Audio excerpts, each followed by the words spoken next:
tall. Raise your voice and shout, we're breaking down the walls. We're breaking free, yeah, we're breaking free. No oppression is out for liberty, breaking free. Yeah, we're taking a stand. Freedom's in our hearts, we're reclaiming our land.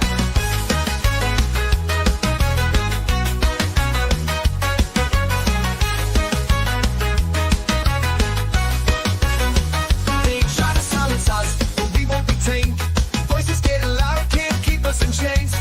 We got the power, we got the might. Together we can shine, together we can fight. Feel the rhythm in your feet, it's time to stand tall. Raise your voice and shout, we're breaking down the walls. We're breaking free, yeah, we're breaking free. No oppression is out for liberty, breaking free. Yeah, we're taking a stand. Freedom's in our hearts, we're reclaiming our land. They try to silence us, but we won't be tamed. Voices getting louder, can't keep us in chains. We got the power, we got the might. Together we can shine, together we can fight. Feel the rhythm in your feet, it's time to stand tall. Raise your voice and shout, we're breaking down the walls. We're breaking free, yeah, we're breaking free. No oppression is out for liberty, breaking free. Yeah, we're taking a stand. Freedom's in our hearts, we're reclaiming our land. We're claiming our land.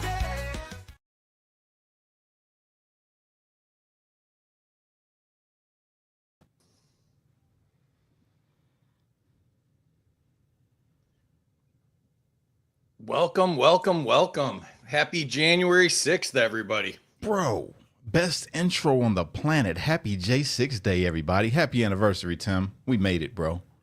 We did. Happy anniversary, Cash. So, Tim, earlier I threatened Cash that I was going to jump out of a cake for his January 6th anniversary. So, Oh my. Yeah, he Well. went through the prison system too. Yeah. Well, Cash looks very good dressed like Enrique Tarrio. I won't explain that. Maybe I'll let him do it then. nice. Yeah. Well, thanks everybody for joining us. Happy January 6th to you for those who celebrate. And just jump in the chat, say hello. Please give us a share.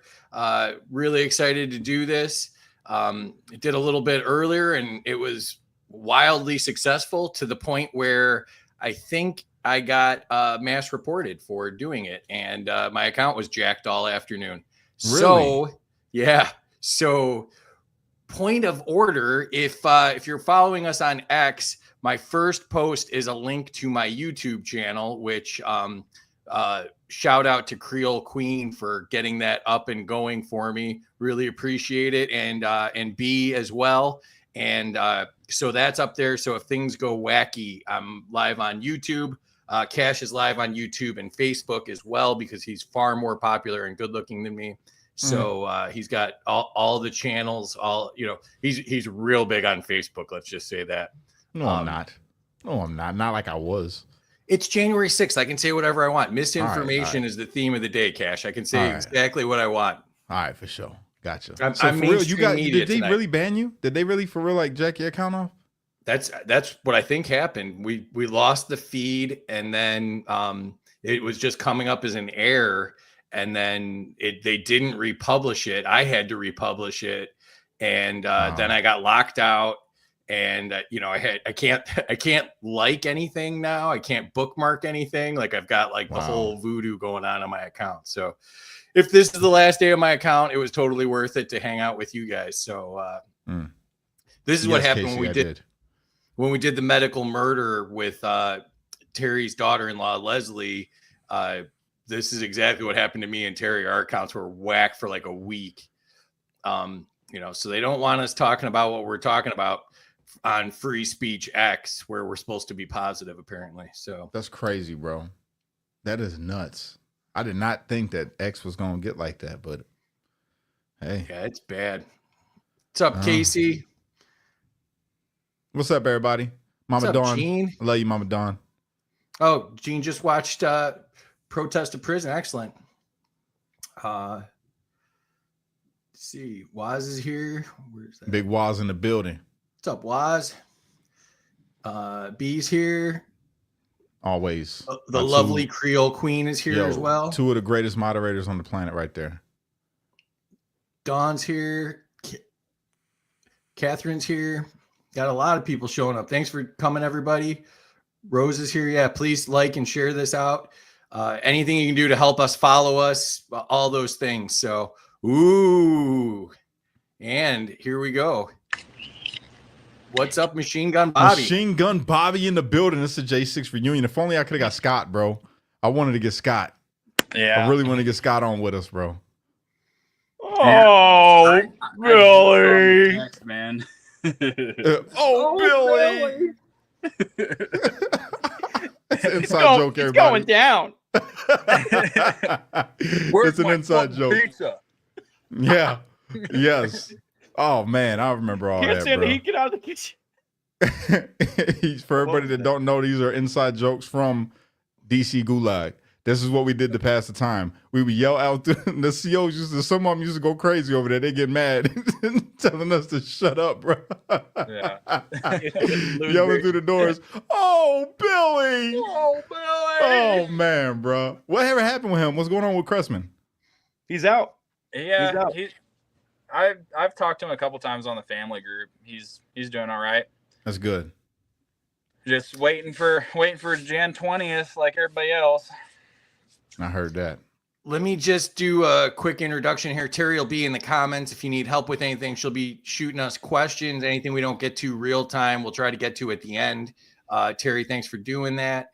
And just wanted to throw a few things up here. Tonight, what we're doing is the reflection on 4 years after January 6th. We have 3 amazing J6ers with us. So thank you guys for joining us. I wanted to say Happy New Year. I'm working on my people skills, Cash. So happy New Year, everybody. Of course, I made it a scary drone thing because that's going on. So, but this is part of our series that we've been doing from protest to prison. We've been looking at how, in my humble opinion, the J6ers were treated differently than any other protest that's gone on.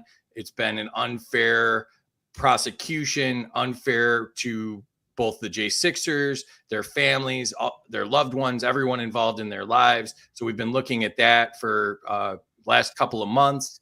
And we would be remiss. We'll mention it probably a couple of times, but I wanted to make sure we mention right off the bat, rest in peace to Ashley Babbitt and Roseanne Boylan, who we talked about earlier today. Please share this if you can. And just wanted to give a quick shout out as well. Cash and I are also working on a series called Race, Faith, and Freedom. So you'll be able to catch that. We paused it to do this J6 reflection, but we'll be going back to that as well. Thursdays, I do Township Liberation with Mike Decentralized. We're doing a series about rules for new radicals. And we've been doing a game show, and Cash did very, very poorly on the game show, but it was a lot of fun. And so if you didn't see it, Cash didn't like me that day. I'm not going to settle for your lies. Your lies will not be tolerated today. If you want to lie, you go over there with Nasty Nancy and you tell lies like the Democrats. That's what they do. Don't be that free. You said you're libertarian. Liberate yourself from the lies. Fake news. Don't make me put you back in timeout, Cheeto Man. You're a few shades too dark to be a Cheeto, man. Hey, Leanne, thank you so much for the super chat. Another amazing moderator of mine, Leanne T. I appreciate you. Love you. Yeah, thanks, Leanne. Appreciate you. Appreciate everybody that's helping us out. The help has been amazing. The support's been amazing. Yeah. One more plug. The original game show is You Aren't a Real Libertarian, where I tell people why they're not a real libertarian. So if you get a chance to join us, we've been doing them on the weekends, trying to do something a little fun, a little entertaining, do some education, but, try to make it a little fun. We talk about some serious stuff like we're talking about tonight. Trying to do something a little bit more fun. And, I get to rip on Cash and my friends, Casey and David and Joe and, all the other people have been nice enough to be my targets for those. So it's been fun. Make sure you're following Terry and then make sure you're following Waz. We were talking about the challenges on Waz or challenges on Twitter. One of the nice things that's happened is Waz has gotten subscriptions. So you can subscribe to Waz now. Waz is the best of the Patriots at uniting us all. Facts. And, he was the first one to help out Cash when he got out of prison to rebuild his account. Him and Casey and Anthony all jumped in, and we all tried to help Cash get his account back going. But Waz is the best. So if you are subscribing to anybody, please look at subscribing to Waz. And like I said, share it if you can. Appreciate it. So sorry for the delay there, guys, but thank you for joining us. Let's just go around the horn here and introduce everybody. Tim, go ahead and introduce yourself. Tell us a little bit about your background and how you made this illustrious panel tonight. Oh boy, yeah, it's such a flattering story. Well, so okay, my name is Tim Hale. I'm from New Jersey, the great Garden State, the People's Republic. I spent my entire adult life as a public servant. I was an Army administrator. I was a naval weapons contractor. I was also a comedian and satirist. And basically, I was caught up in January 6th. I walked in the building, was in there for about 40 minutes. And that got me about 3 years in prison. But it's better than the full 4 years. So there's that. And my conviction was just vacated. So I'm glad I'm glad I spent that 3 years in prison for a crime I officially did not actually commit. But hey, it's great to be on here. Thank you for having me again. And what's up? Oh, hey, and I put in the private chat. I made like a compilation of all my cell phone video that just shows literally we're just like singing God Bless America at the Capitol. Like that's what happened that day. So that was from my perspective, at least. Y'all go follow Tim if you're not. Go over there and follow him. Check it out. He always puts up some very, very interesting stuff. I'm just going to say that. Y'all go and check it out. That way you can understand some of the little mysteries that I've been throwing out there here and there. You know what I'm saying? Go and check him out. Bobby, talk to him, baby.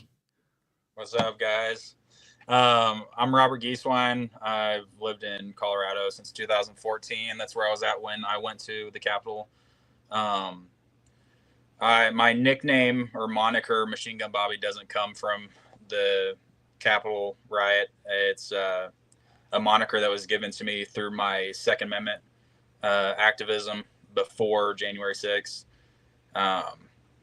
And it just kind of tailed along with me through that. And it's kind of funny. So I like to keep it going. But yeah, before Jan 6, I was a table games dealer in Cripple Creek, Colorado, dealing blackjack, poker, and roulette, and just other than that, I was a big time Second Amendment advocate, doing freedom walks and trying to petition our state government on different firearms restrictions. And when I came to DC on January 6th, I had understanding that Antifa and Black Lives Matter were going to be destroying the city again. So I did wear my fatigues and body armor and looked all menacing and scary, but it was just so that I could protect innocent Trump supporters from Antifa and Black Lives Matter. And unfortunately, through the chaos, I got swept into everything and witnessed the police brutally assaulting men and women on the grounds. And I watched the two gentlemen have heart attacks before even entering the building, and got caught up with a couple of assaults on police officers using a chemical irritant spray like pepper spray or OC spray. Not trying to justify any of that. I'm just saying that in my mindset and the way everything was going, it was my belief that I was protecting people from the police.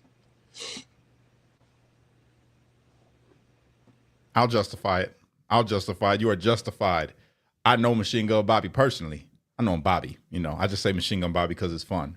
But Bobby, no, I know Bobby, and I'll justify it. The dude wouldn't go off and hurt nobody without having a reason. I know that from just being locked up with him for so long. Good dude. Same thing with Tim. I never seen Tim hurt anybody except maybe their feelings, because there was a lot of snowflakes around, and he really hurt the feelings of America with his satire, which I found to be so funny that it was crippling. And And yeah, I mean, that's it. And everybody knows me. I don't really think I need to introduce myself. I'm Cash Kelly.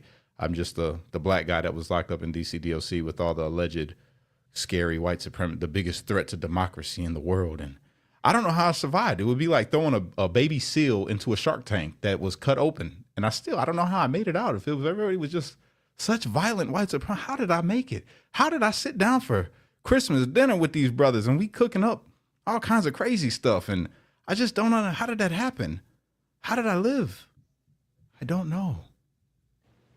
I just don't know.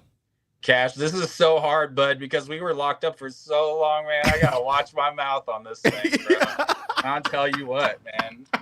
Hey, I wanted to show you guys one of my treasures here real quick that got saved from the gulag. I don't know if you and Tim are on it yet, or if you signed it, but I don't know if I did or not.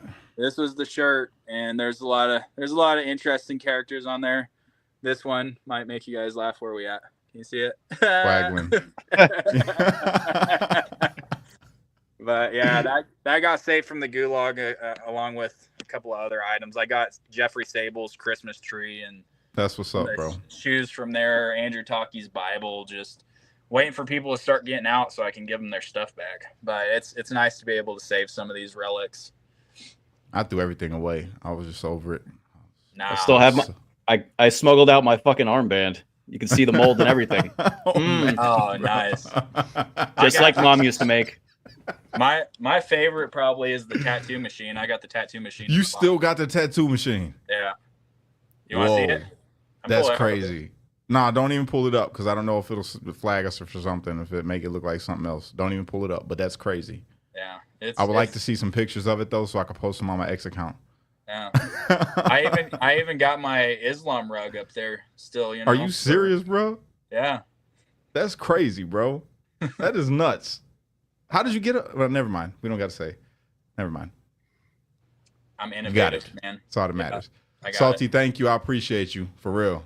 Salty be supporting big time here, too, man. So I really do appreciate all my supporters, everybody that shares the stuff, that likes the stuff, the members, the super chats. I appreciate all of it. So, yeah, Free, take this thing over, man. Let's get into this, bro. Yeah, so you guys touched on it a little bit, but I want to take a step back and say, you know, what was your life like before January 6th and what got you there? Bobby, go ahead. Well, my life before Jan 6 got really flipped upside down because my father passed away in 2018 from a massive heart attack. Before that, I was taking care of my longtime girlfriend and her 3 children and trying to be an adult and independent, whatever. I was working at the nursing home at the time as a certified nurse's aide for about 3 years before my father passed away. And just dealing with the grief and watching my residents die and stuff like that, I needed to seek a different career path. So I had found a dealer's school out of Cripple Creek, which is where the nursing home I was working at was at. But ended up doing a 9-week program, getting trained up, and I was doing table games, and everything was great. I was doing my activism, Second Amendment walks, table games, and then when COVID hit, I mean, it took everything. Like I was so confused working on unemployment or getting unemployment because I don't like social programs and I don't like receiving my money from the government, especially when I don't work for it. And so I had said, all right, I'm going to take a pay cut and go into what's called drop team, emptying the money out of the ATM machines, out of the slot machines for a little bit less money. And so I could do full-time work still. And they said, all right, well, table games is coming back. So you can go ahead and hop back on table games, go ahead and put in your 2 weeks on drop team. So I put in my 2 weeks on drop team. And then our lovely governor, Jared Polis, had put an extension on the table games restrictions in Colorado, extending it out another couple of months or so. So I said, all right, well, table games ain't opening, so I'm just going to hop back on drop team. And they said, no, your position's gone. So we're not going to be able to fill that. And that was November 2020. and I searched, tried to find a job all the way until January 6th, 2021. And it was kind of sad because I had to use that $600 stimulus just to make it to Washington, D.C. But it was a passion of mine, and I really wanted to be there to support Trump. And my biggest reason I wanted to be there, because I've been to other Trump rallies and conservative rallies and stuff like that, is that I've dealt with Antifa. I've dealt with the social communist parties that go out and attack innocent people and smash them over the head with piss bottles and whatnot. So I wanted to be there to try to put a buffer in between them and the people that were just trying to enjoy the rally. And that's really what got me caught up into the mayhem, so to speak. But it's 100% my opinion, and I think it's very well justified that January 6th was a complete and total setup by the federal government to entrap what normally would be law-abiding citizens like myself into violence of some sort or breaking the law. And my defenses in court were I couldn't use them because I tried to use self-defense and defense of a third party with mitigating factors like mob mentality or some form of temporary insanity based off of the environment. And the government put in a motion saying that I was not allowed to use self-defense or defense of a third party, and it was granted by my judge, which was Emmett Sullivan, Michael Flynn's judge at the time. I dealt with the same judge for about 2 years until he dropped my case, and I ended up going to McFadden at the very end of my pretrial. And after watching everybody taking 14 years at sentencing and all these high sentences, I just couldn't justify putting my family through that. So I ended up taking a plea deal for what was supposed to be 2 111As, which is assault without a dangerous or deadly weapon. I got convicted and sentenced based off of those guidelines, 48 months, did 41 months, good time. But in my actual committal, just so that they could make it a violent felony and keep me even more restricted, they put that I was convicted on the dangerous or deadly weapon enhancement. But it makes no sense because I would have been sentenced to 7-8 years, not 4 years. So You didn't get the First Step Act, did you? no. That's why they did it, just so you couldn't get the First Step Act. Otherwise, you would have been out of there in about 35 months. Dude, I would have been almost time served. Yeah, that's crazy. That sucks, man. So Tim, same question to you. What was your life like before, and what brought you to January 6th? Life before was pretty tedious. So I had mentioned before I was a naval weapons contractor.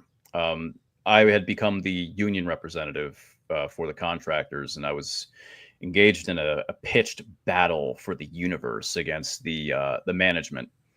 I was actually working with my local congressman's office, Congressman Chris Smith, to investigate our employer in the Navy for basically violating something called USERRA. USERRA basically is the law that protects military reservists and National Guard from discrimination in the workplace. It stops people from having to work when they're on duty. There were years of violations that were going on at the workplace. So that having been said, they're the ones who reported me. My managers are the ones who tipped off NCIS, who then came looking for me after January 6th, and they ended up having my roommate wear a wire to incriminate me. But I was constantly busy, constantly engaged in labor activism. I'm not a traditional Republican. Like I'm a Trump supporter, but I support the labor movement. I'm pro-union, and I'm not an ideologue, despite the fact that we'll get into this, I'm sure. But the feds tried to frame me as a neo-Nazi or a white supremacist. I had mentioned earlier as well that I was a satirist, so they had gone to about a year before January 6th to try to find basically offensive pictures of me where I had a Hitler mustache. It was from satire in which I was doing reaction videos to Governor Phil Murphy when he was locking down the state of New Jersey. This is kind of, well, this is a tangent, but basically I did a reaction video of Tucker Carlson interviewing Governor Phil Murphy of New Jersey. and he's like, hey,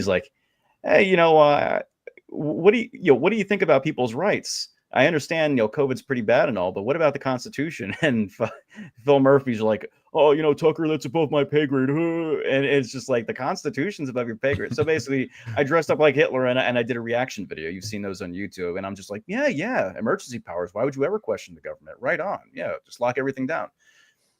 So that was taken out of context to portray me as a white supremacist and a neo-Nazi. And this is basically why I was denied bond. I was initially granted bail after January 6th by a magistrate judge. The government appealed that decision. And so eventually I also had Trevor McFadden as my judge, my district judge, and he denied me bail twice. And then I was also denied bail another time by the appellate court. But this is I have a very convoluted story, but basically I believe I was targeted by the government because I was exposing internal corruption. And I think I already had a target on my back, frankly, before January 6th. And some internal documents I have from NCIS lead me to believe I was also being followed at the Capitol by NCIS, including someone who might have been my investigating agent. For those January 6th defendants, typically they don't just get charges; they also have statements of facts. And if you look at mine, instead of your typical "I'm such and such agent with such and such agency," I'm investigating January 6th. Mine says I'm such and such agent from NCIS. I was on duty on January 6th. And so there's a question as to whether or not the feds were following me at the Capitol. And I have other reasons to believe I was, but yeah, I was a victim of a frame job, and yeah, they tried to destroy my reputation, and they nuked my social media. They nuked my Facebook, my Instagram. I lost 10 years of satire. I'd been a satirist since I was 14 years old. I'd played different characters. I'd made comics. I'd made fake music videos, dressed up like characters. Hitler is not the worst thing I dressed as, I promise you. But yeah, thank you. What an insane story. Oh my God. Yo, it gets deeper, bro. I'm telling you, it's crazy. I did not see that coming, and frankly, I found it offensive. I feel that. And it's crazy that we live in a world like that, though, where, it's like if Dave Chappelle, if they was trying to get him for some crimes, and then they use clips from the Dave Chappelle show of him dressed up like Clayton's Bigby saying that he was the first episode, the Grand Wizard. You know what I'm saying? And it's like, bro, this was a skit. We all seen this, And yeah, man. So when y'all hear me come on here and I talk about, all these brothers and I try to clear their name, this is why. Because they lost a lot. People smeared them, drug them through the mud. And I feel like that's the reason why God put a black man in there with you guys, man. So I can come home like, no, they not racist, man. That's You're black?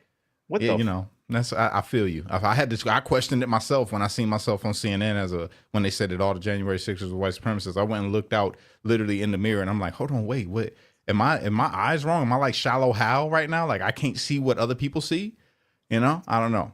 Sorry, sweetie. I think you have internalized white supremacy. I think I need you to check your privilege. All of this goes super, super deep, but not as deep as Cash's religious beliefs. So just have to put that out there. Nice. I like that. Not as diverse either. Yeah, that's a fact. Fact. I was just talking about that the other day. I told yesterday, I believe, when I did my little daily devotional, told him through the little path that we all been through. With me, it's been like that since I've been a kid. Christian, Nation of Islam, Hebrew Israelite, Buddhist, actual Judaism, but not really, Hinduism, in prison, studied the Quran every day. Well, not every day, but almost every time Abdullah worked, I was out there reading the Quran with him, practicing, trying, and more science, got into that. Abdullah said, well, an officer that shouldn't be named said what's up to you. Okay. Gotcha. For sure. That's my bro, man. Yeah. Always play it safe and say Officer A. Yeah. But you think about all this stuff though, man, and all the things that people was going through while we was locked up. People changed a lot while we were in there. Like people went through a lot of different phases of themselves. Well, sadly, being on solitary confinement, it'll do some things to your head. A lot of us lost our minds, man. Yeah. Straight up. So it's like, you know, I'm glad that it happened though. We all got to experience some things, man, and figure some things out. But we also got to. I feel like it's a blessing that we all got to be around people that was pretty much like-minded in the sense of, you know, what we wanted for our country. You know, I'll say 98% of us was there, and we were all like, you know, this is deeper than us. The God's doing something. You know what I mean? And I'm grateful for that. I'm really, really grateful for that. Yeah, I think that everybody got so hung up in the conspiracy theories of who's who and who's your friend and who's not. I mean, I fell for that. I try not to curse. I fell for all that stuff too, and that was almost like torture, man. And what's crazy is Jeff McKellop had told us through his Sears training when he was in the military exactly how they would mess with your head, and almost everything he told me came true. Like, you're your own worst enemy when it comes to your mental stability, right? So that was the hardest thing for me, was not only my own internal thoughts of like, oh my God, what was this person trying to set me? You're looking at pictures, you're looking at Discovery, you're doing this and that, and you're like, who is actually on my side? And then it just listening to other J6ers saying the same stuff, and finally you just had to get to a point where it was like, okay, I know what I did, period. So it doesn't matter what anybody else, you know, I don't care what anybody else did. I know that overall we were all there for the right reasons. And if there were feds or whatever in with us, if that is the grand scheme, which I do believe is that it was a setup to for one, crucify Trump and make us look like a bunch of crazy radicals, then that's bad on their parts. That ain't got weight on my soul. Facts. That's real. That's real right there, bro.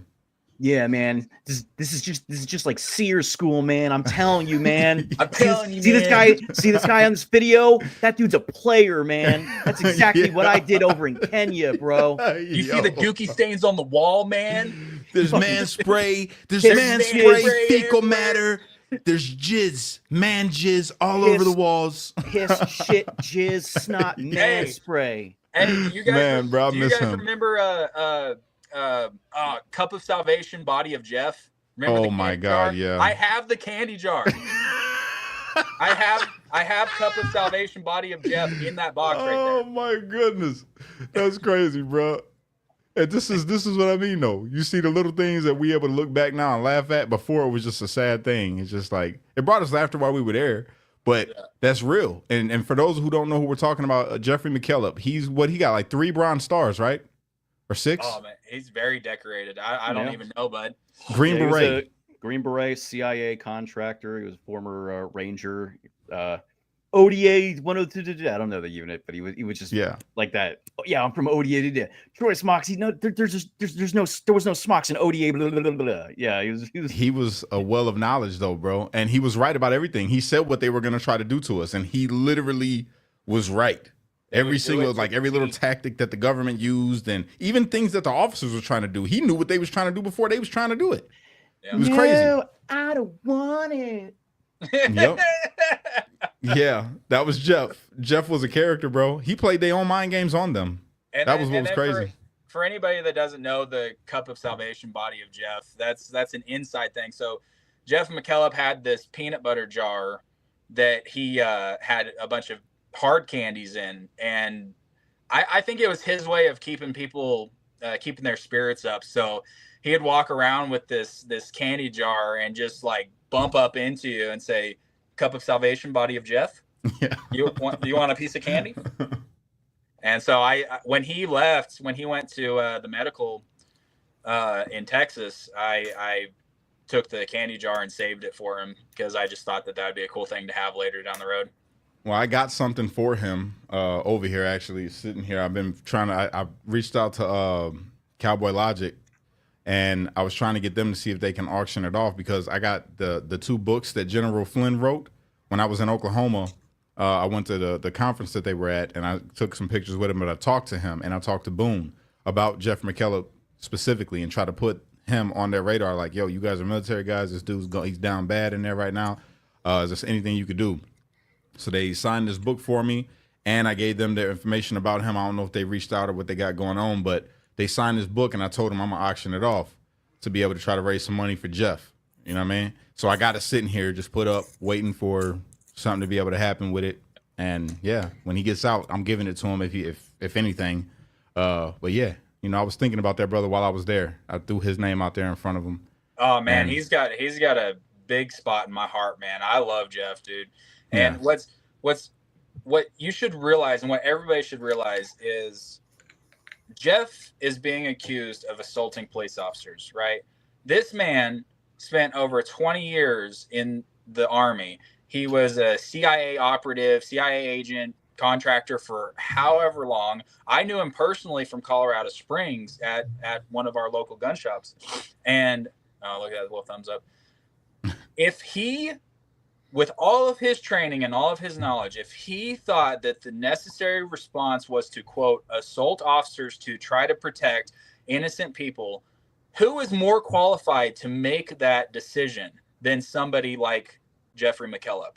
If this was just a bunch of radicals going and attacking the U.S. Capitol, why is it that we had law enforcement officers, first responders, military, all these different people that were, quote, assaulting the police, and they were just out of their right mind? How are you going to say that? They saw stuff that made them think that they needed to protect the people that were there. Real talk. Yep. You Yeah, ain't for said those not one lie. For those who aren't familiar with McKillop's case, he gave me his discovery and I smuggled it out. It's messed up because like they literally, so like you'll get like different like pieces of discovery or whatever, different files, but they took his, like if he had a piece of video, they would chop it up into like 20 second segments. So you'd have to watch 20 seconds, 20 seconds, 20 seconds, and just instead of just watching the full video. But there are two things that are there are two times where Jeff engaged in assault, quote unquote. The first was when he reacted to the fact that the police body slammed an old woman with a riot shield down a staircase. Yep. And he just reacted to get them away from her because I mean, what man wouldn't flip out over that? And the second time was where he was walking near a scaffold. The cops sprayed him for nothing, and he picked up a flagpole and threw it at the cop that was spraying him. And the cop is suing him for I don't know, I guess he's got sand somewhere, and you know he's getting sued in a civil suit, and it's like we found the body camera. That same cop is later on, he's just like, yeah, this scar makes me look sexy, doesn't it? You know, it's just like so. I mean, you know, it's like I don't think he's a bad boy. I don't know. Not at all. That's then, real though, man. I don't want to steal too much of everybody's time. I'm just excited here. No, this is good, bro. This is awesome. Keep going. You can talk to people, bro. I want everybody to be able to talk, and my platform is y'all's platform. Just so you know, any J6er, man, especially if I was locked up with you and I know you're a good dude. My platform is y'all's platform, bro. Anytime you need it. Cash, what was it used to say all the time? Black, white power? Black, white power. That's Black, right. white power. Unity. Yeah. The body of do cash. the signal different. I used to do the signal different though. I'm gonna be eating that later. I know it, but that's all right. So Tim had reminded me, or well, not reminded me, but he was talking about Jeff and what led him to his assaults, and I think a lot of people that had assaults outside of, you know, some there. I mean, I'm not gonna sugarcoat it. I think some people went a little bit over the top and whatever. And we're not going to get into that because everybody's got their own story. So we can only talk from what we see. Right. And we don't like people doing the same to us. So I'm not going to do the same to them. But in my situation, I was at the very first wave. I was with the Proud Boys. We were right there through the start of everything. And, you know, when I think what kind of started setting everything off was when you see, what was it? Joshua Black. Is he the one that got shot through the face? I don't recall his name. Josh Black. Yeah. You got it wasn't a rubber bullet. It turns out it was a plastic round. But yeah, the knee knocker. Ooh. It's like a 70 cal ball.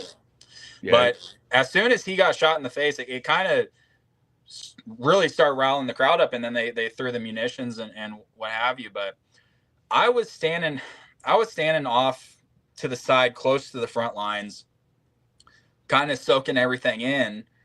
And what finally made me snap is I was helping people throughout the crowd wash tear gas out of their, or wash pepper spray, tear gas, whatever, out of their eyes. And there's actually a video where there's a man that's up on the bike racks, and he's like pushing himself up on the bike racks because he's protesting. Then he wants to stand his ground, and the police are just blasting this man in the face like over and over.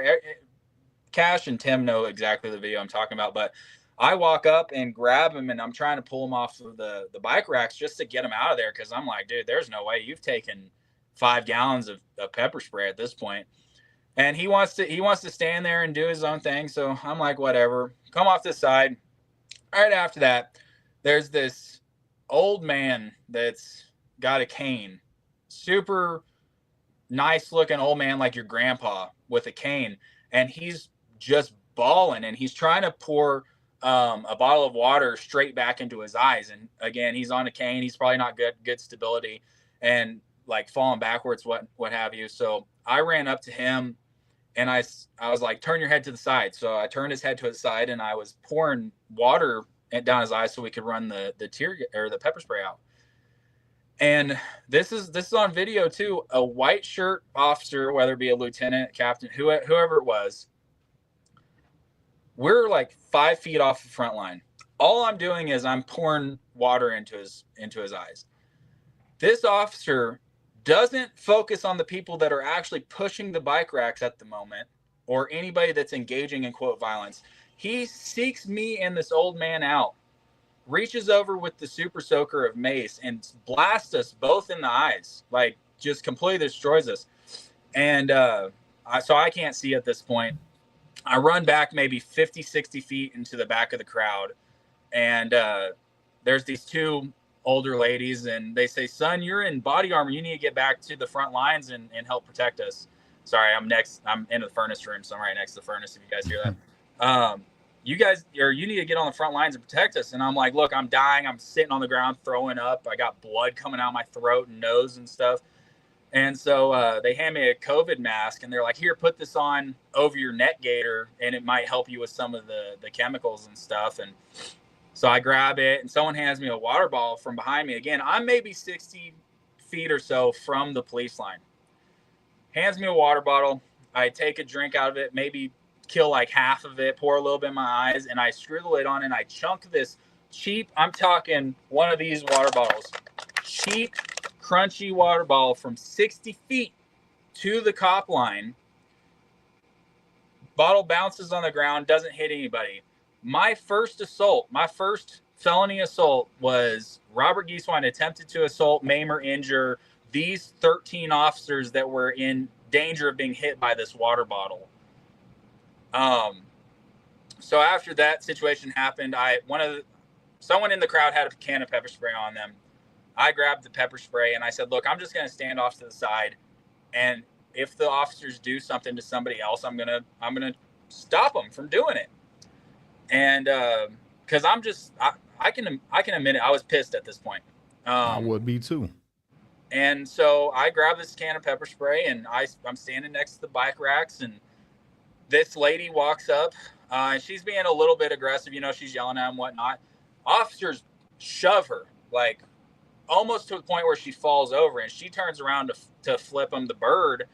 And the same white shirt officer, which I didn't know at the time, but I learned through my discovery, lifts his super soaker up to go and spray this woman. So I got him before he could get her, because in my opinion, she didn't do anything that justified that. And then from there, it just grew. But I'm telling you right now, whatever they say, if they say I have 6 assaults, I will admit that those assaults may have happened, but I want to show the American people why somebody like myself would make the decision. Like I am a huge firearms enthusiast. I have training, and my whole life was firearms training, tactical training, CQB, hands-on.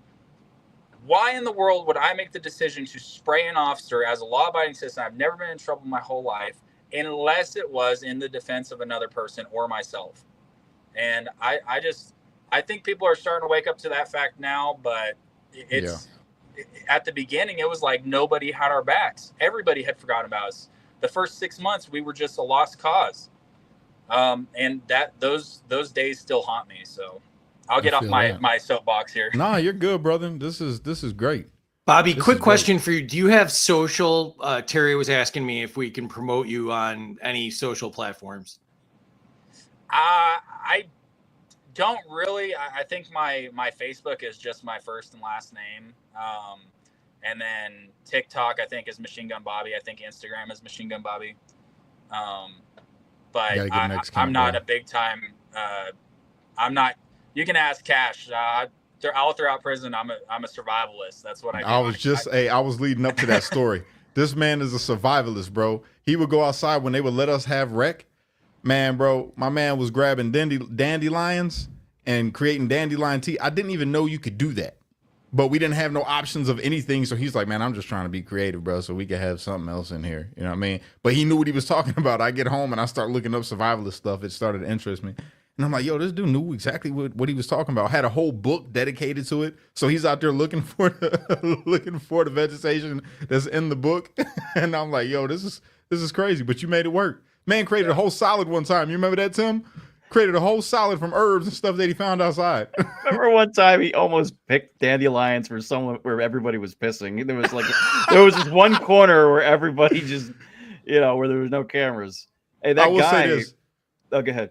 Bobby was very clean with his stuff though. That's why I'll say that, because the man would cook. That wasn't the only things that he did. He would throw down in there. We all would throw down, but Bobby would be one of the ones that's like, yo, I'm finna go out of my way to. And he made, like, when Christmas time came around and Thanksgiving, Bobby threw together all kind of cakes. You remember that, Bobby? You had like Oreos and whatever it was, man, all the little treats that they let us get off of commissary. And my man literally created like a gourmet style cake in prison. Yeah, I used to make, as much as I could, I used to make the birthday cakes for everybody on their birthdays and stuff, just try to lift their spirits. And do you remember Robert Morris's Bobby's Kitchen skit that he did? Yes, but bro, I'll never forget that skit. Yeah, dude, that stuff had me so low-key mad, but I was also dying inside, man. Yeah, well, hey, it's humor. That's the thing. What does it say? Impersonation is the best, or imitate. How's it go? Impersonation is the best form of flattery. Imitation is the best form of flattery. Yeah, so that's how it was, and it was funny, and that's the thing. See, I know a couple people got mad. I know for sure. What was his name? Coleslaw. What's his name? King Coleslaw. Chris Worrell. Chris Worrell. I know he was mad at Fairlam's skit of him. He had the shirt all up, and he's just grabbing at the, just throwing it in his mouth. Hey, Ryan Nichols' impersonation of his lawyer at the time was the best, dude. And yes. All Ryan said was like, what, 2 words or something? Yeah. I'm telling you, bro. The GOAT though. Let the GOAT say what he did. My man created, because we had somebody in the unit that swore up and down like they was like a prophet. You know what I'm saying? And my man Tim came with 2. We had the re-education tablets, is what we called them, right? Because they try to re-educate you. Was it David Dempsey that we used for that? No, it was Tim. Tim did it.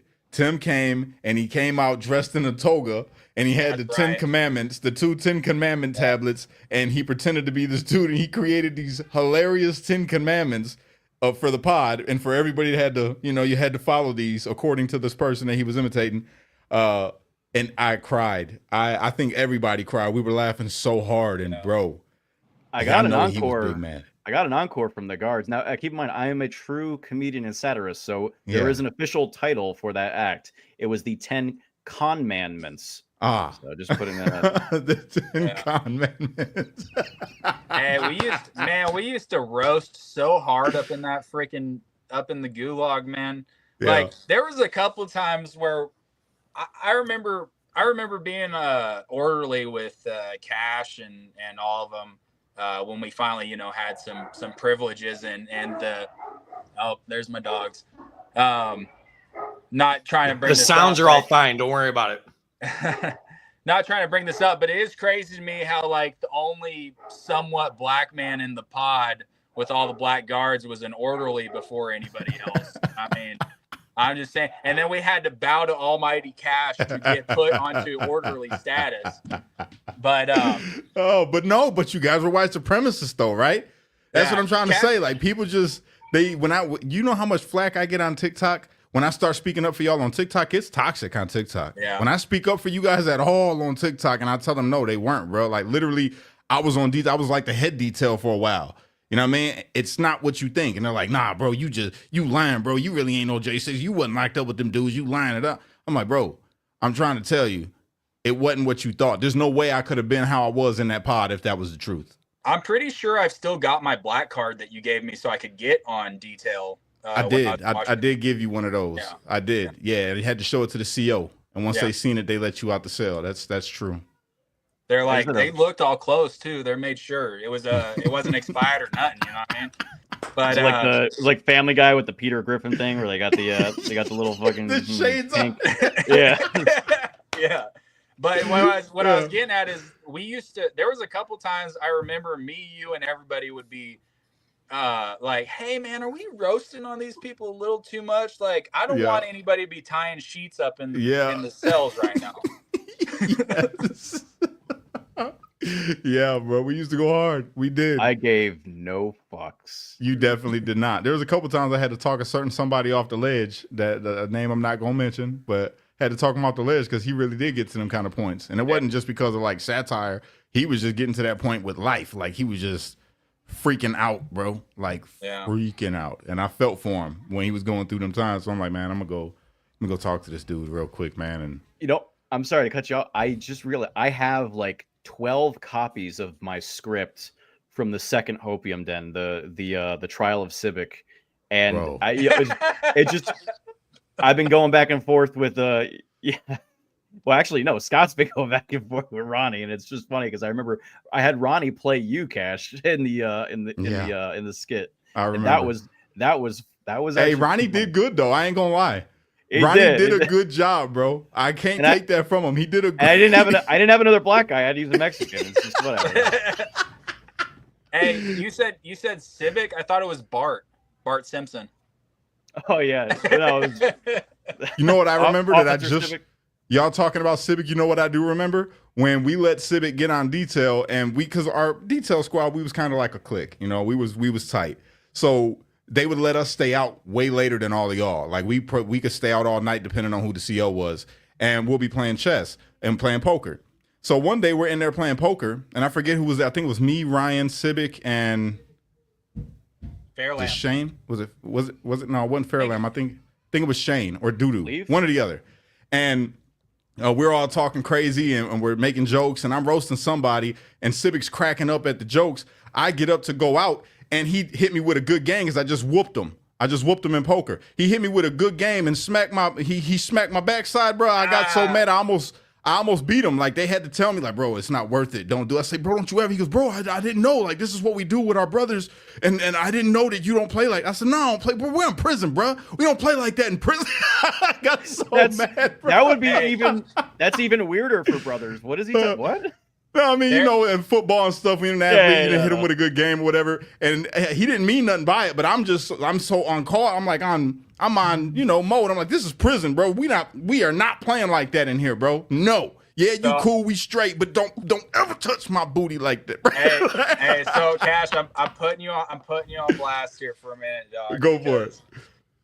There was, to anybody watching, I love Cash, and I love making Cash mad, dude. So yes. I don't know if it's appropriate to say depending, don't say that. Just say alternative lifestyle games. Alternative lifestyle games in jail can be quite fun. So there'd be a lot of times I'd either walk up super close to Cash and kind of like breathe on his neck a little bit, or give him a little smoochie off to the side, just like this. And it was a buildup for like 2 weeks. I just kept doing it to him back to back, and he's like, bro, ooh, I swear to God, man, you better watch yourself, son. Yeah, I got pissed a couple times, but you know what it was though, Bobby? Again, it was just like the prison setting. It was hard to be mad at you because you're a good dude. You know what I mean? You're just a really cool dude. You really didn't cause no problems at all in there. You stayed to yourself, and you was my homie. So you got comfortable and start playing and doing stuff like that. But it wasn't like what Civic did. Your stuff was more. You ever seen them funny videos on Facebook or on YouTube or something when somebody goes up, somebody in the store and they're like, like in their ear. It was stuff like that.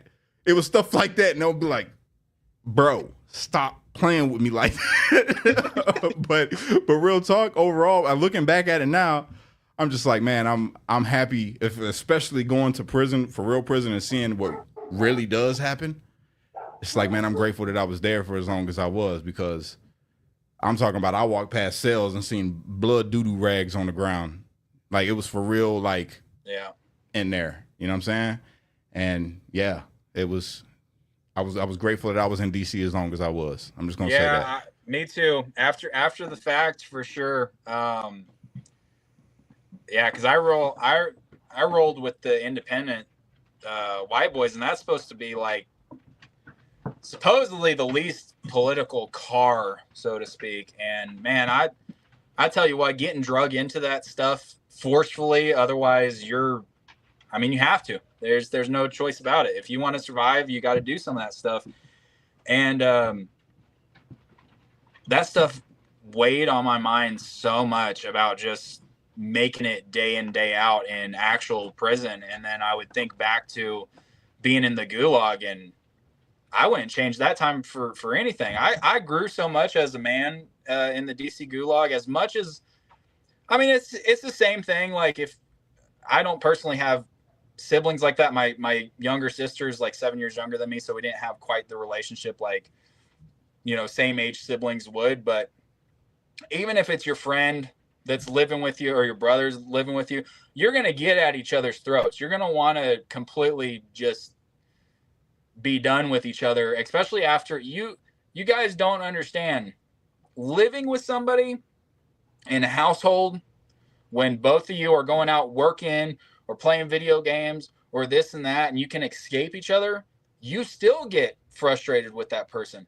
You got to think about being day in, day out, 24/7 for however many years straight, talking to each other through the vent system. Tim, that one's for you. Talking to each other through the vents, telling jokes, singing songs to each other and stuff like that, losing your ever-living mind with these people.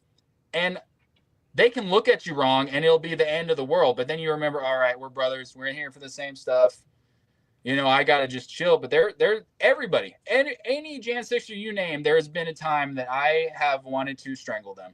And I'll just be honest. But I love them to death. In honor of the vents, I will issue a correction. Before, I accidentally said, if you can't stand the heat, get out of the kitchen. It was actually, you can't stand the heat, get out of the spotlight. Facts, bro. Yo, Tim, you used to have people on their heels, bro. If Tim started making fun of you, it wasn't just a skit. My man would hurt your feelings if he wanted to come at you. Really? Oh, you want to play games? Oh, okay. Watch this. I'm talking about he had people big mad, like crying, literally crying. They're making stuff about me, like crying, and it was hilarious. It got us through a lot of them rough times. One of my favorite stories. I was just talking to Mink. He's actually pretty sick right now, but he's getting better. Is he home yet? Yeah. No, he's home. He's actually, funny enough, January 6th is when he starts his new welding school. Bro, I gotta have him on. Yeah, that was my bro too. Yep, he followed in Pete and Kenny's footsteps. He's going into welding school, and they loved him. This place out in out west, I think it's Wyoming, and they were just like, yeah, you start J6. So it was actually pretty cool. So, but he's going through the flu right now. But I was just talking to him the other day, and I was just like, this is my favorite Civic story, because we were still segregated by tier when it came to recreation. This was after the whole Zach Alam thing the first time. And it's Civic and the 10 Commandments guy, and nobody's talking. That name that we shall not mention. Yes, Batman. Hey, nobody. I'll say it, man. I love him to death, bro. I get it. I get it, man. No one's talking either, and so like people are just like chilling under the TV room at the end of the hall in that corner there. And so they're just trying to eavesdrop on them. And so like they're pretending to do pull-ups on the pull-up bar, and it's just like everyone knows what they're doing. So when they're not paying attention, I create a poster that said, "Attention, all DOJ employees must work out in pairs." And I put that up there. Yeah. Gas mask Batman loses his shit, but Officer Civic, he takes the sign when he thinks nobody's looking, and he takes it to, there's that pillar right by the desk that the CO sit at, because his cell was right behind the desk. So he doesn't take it into his cell like he would if he was smart. He just puts it on the pillar, and I'm like, this dude's gonna use that sign and say I was bullying him, so he could get bail. I'm like, all right. I have to go back in my cell. He runs to the phone. He's like crying on the phone. He's like, I'm getting. I remember that. Jordan comes down. I'm like, Jordan, go get that fucking sign he put on the pillar there. He's like, swoops in there like Batman, takes the shit, slides it into my desk. Civic gets off the phone. He goes to the pillar and he's like, where'd that paper go? And he just starts running like a chicken with his head cut off throughout the fucking pod. Paper? Yeah. Did anybody see that I remember paper? that. Come on, man. He was like, his hopes were just like on that. It was a lot, bro. There was so much stuff up in there that happened. And I didn't even remember that until you just brought that up. There's a lot. There's so much stuff that happened up in that place, bro. And just for the record, I'll say it again. I love all the brothers that I was locked up with. I love them all. I got love for all of them. All I'm saying is some of them are complete. Not. I'm trying to pick my words right because I've been doing this walk, man. I've been good. Jesus, Yes, I don't want. Keep the walk, Cash. Keep the walk. Yeah, troll. it's just you all know what I want to say. You know what I'm saying? It's just Let the troll flow through you. man, bro, man, bro. You cannot resist the dark side. They're all special in their own ways, is what he's trying to say. Mm-hmm. Very special, very special. I just want to jump in and say people are absolutely loving this. This is fascinating. I'm enjoying it myself. We flew past 2,000 views. We're over 2,100 views. If you could share it again, if you're enjoying this, let's get as many people in here to hear these stories. I mean, these are just absolutely phenomenal stories, and I'm loving this. I thought I knew a lot. I don't know anything apparently. So no, bro, there's a lot that everybody don't know that nobody has said it. No one has said those things that we're all waiting to say because we just want to see pardons happen first. That's all. Inside baseball. Yeah. You know? Words of Socrates, I know nothing at all. There it is. But don't feel bad. Man, I really just want to say some stuff, and I'm not gonna do it. I'm not, Hey, because there's some stuff I've that I been just pushing remember back. talking with y'all that just really kind of like irritated me a Yeah. little bit. But I'm not gonna say nothing. I'm just gonna let it be. Hey, I'm gonna let it be.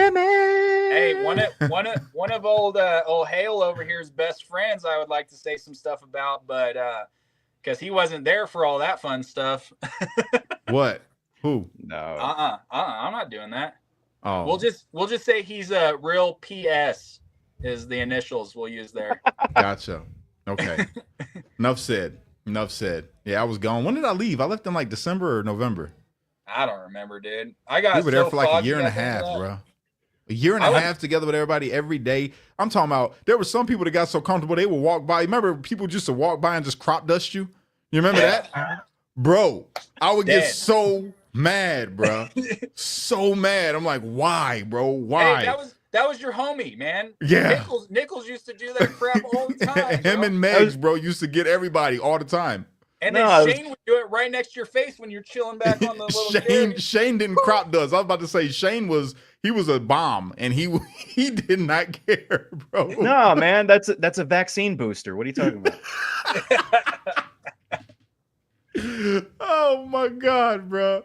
Yeah, good times. Good times, Hey, bro. I'll tell you, man, the last bit of that gulag experience, and look, by any means, like, don't anybody that's watching this, it was not easy. We made life easy in there. I'll tell you, with the hopium dens, with talks on religion, whether we varied completely across the board or roast battles or this and that. We talking to made- each other's families on the phone, wishing them happy birthdays, Yeah. singing happy birthdays to each other's kids and Oh, loved ones. I forgot about that, dude. Yeah. We used to every birthday, as long as we got told about it, if it was like the babies or people's wives or whoever, we would go up and bring a group of like 7 or 8 people up to the phone and sing happy birthday to their families. And just like those small things made that experience, and it made the people that were serving time with us just on the outsides whole experience too. But towards the end, just so everybody knows, we got really, really good at making some drink in there. And so that last little bit was almost a blur to me, because we were having such fun almost every Friday night, being our sneaky little selves with some fermented lemonade that Megs mastered it. Oh my God. I'll tell you who mastered it was Dempsey. Dempsey always, but his stuff, boy, you'll get sick messing with Dempsey. Dempsey had some other stuff going on, man. No, not at the end. When you left, What about his stupid hook shot? That's another thing you just make me mad. Playing basketball, right? Because I was pretty good at basketball. And Dempsey, I would cross Dempsey up and everything, pop on him. But Dempsey would always crush me with this stupid hook shot with his super long, lanky arms, bro. He would go all the way out like Dr. J and just throw it like this. And I can't reach over there. My arms ain't that long. You know what I'm saying? You guys almost threw hands on that game. Yep. You got all up in his grill, and he's taller than you, so his little beard was dangling in your face, and you're like, dude, I swear to God, man. Hey, not even just that. Do you remember when him and Ryan had words or whatever, and they tried to run up in Ryan's cell, and I came down, I stood in the door, and y'all not finna go up in my bro's cell, but y'all better back up, man. Back up. That's not happening. And then who was it? Who else? Doodoo. Me and Doodoo got into it. Hey, but Doodoo was the crap starter, man. He would be like, Doodoo hey, would start. I love that brother, man. I miss him. Talking about you, man. You need to go down there and confront him. Are you a weenie? Weenie, bro? You need to go down there and talk to your homeboy right now. I remember when we were playing basketball and he blacked my eye, bro, on some snake stuff, right? And I was so mad. I'm like, nah, man, we running the fade for that one, bro. That's not how we running the fade. And he was like, bro, I'm not gonna fight you. You my brother. I'm not gonna fight you. I said, nah, bro. I'm getting my lick back then. I'm getting my lick back. He goes, what do you want to do then? I said, well, if you don't want to fight me, you letting me get a shot. I'm taking a shot, bro. And I won't hit you in your face. I'll hit you in your shoulder. And he was like, all right, fine. All right, cool. I had a black eye, so this was fair to me, okay? I went back and just, boom, I hit him so hard in his shoulder, bro, that his whole body flew back on Ryan's bed. You guys remember the bruise that he had right here? My man had a big old purple and black bruise, and then after that, we was thick as thieves again. We was playing poker every night, playing. He used to get mad. I used to whoop him in chess all the time. All the time. He would get so upset, bro, and like a sore loser. I'm like, you're like a child. You're like a child right now getting mad because I beat you in chess, bro. It's a game. Doodoo probably got it more times than anybody else in the pod, man, because he wanted it. He would ask for it. Like I remember Veterans Day, and again, I love Doodoo McGrew. He's my good homie, but he was a button pusher, and so I can't remember what it was. It was like the first rec we had gotten to go outside, and it was on Veterans Day, and that freaking dummy had the audacity to say something about my mama or something like that. And so I pinned him up against the fence at the rec yard, and he kind of, the officer was right. I can't remember which officer was, but the officer was standing right there, and everybody just kind of looked over like, is he going to do something? And the officer said something along the lines of like, McGrew, if you weren't talking so much smack, he wouldn't have just did that. I was like, heck yeah. That's my man's, bro. I miss Doodoo, bro. I love that. Is that Go ahead, Free. Is that the same Veterans Day where Caldwell collapsed because they just sprayed the whole fucking pod? Or was that I think so. Okay. That's right, bro. I forgot about that That too. was when we came back inside. He went out. He was like out on the floor, like that was. Tell my that family was wild. I love them. Yeah. I can't feel my legs. I can't feel My leg. My leg. I remember that. It's a not fire funny, but it is here. funny. this is like running itself, and I'm just trying to stay out of the way and let you guys do your magic. But I am going to pop in and ask some questions because I want to be respectful of your time, and I think we could do this forever. But let's go to the actual day itself. And, you know, I'd like you to talk about what the media has portrayed. Did you see, you know, any of the things that have been sensationalized in the media? Did you see stuff that nobody was talking about in the media? Can you talk about the day itself, you know, particular, you know, at the Capitol, in the Capitol, things like that? Who wants to go? I mean, you already know my point of view. I told you everything that I had seen. It wasn't what I seen until I got back to the hotel and seen it on the news. Like, I didn't see no gallows. I didn't see no I didn't see the guy that had the big old Confederate flag, which I don't think that he was even a real person. He definitely would have been in DC DOC with us if he had been. It's not real. He's a hologram. Yeah, exactly. No, man, I didn't. Only thing I seen was, hey, was it Ronnie that I seen smoking the blunt and was that him that lit up the blunt in the rotunda? I don't know who it was. I seen somebody light up a blunt. I did see that, or a joint, whatever it was, and I seen somebody swing at the chandelier. That's it. And I don't know who the person was that swung at the chandelier. That's the only crazy things that I really seen. I didn't see where it said people was, you know, putting doo-doo on Nancy Pelosi's desk, or I didn't see any of that. That's not what I seen. I seen the police come out, agitate the crowd, spray the crowd, throw flashbangs into the crowd. I was like 20 feet away from the dude that got hit with the thing in his cheek. I was across from the dude that fell from the heart attack. That's what I seen, and that was all caused by Capitol Police. So, you know, I'll give my take. I don't know if Geese, if you want to go first or after him, but you know, I've looked. Like the reporting on the dookie on the walls or whatever the hell. Like, I've looked at so much CCTV. If there was video of someone smearing caca on the walls, like that would be like front and center. That I've never found that. I don't think that was completely fucking fabricated, complete atrocity propaganda. I think that was completely made up. But I don't know if Bobby wants to go before me because I think I was in my own world where I was at. Go ahead, bud. I'm gonna get on a rant or a soapbox, so you know it. Hit it. All right. Yeah. Well, actually, you know, I think Cash and Bobby and I we all overlapped at certain points in our, you know, where we were at. So look, a lot of the stuff from me is retroactive, and the reason I say that is like there's all this stuff I noticed after the fact because I was not right.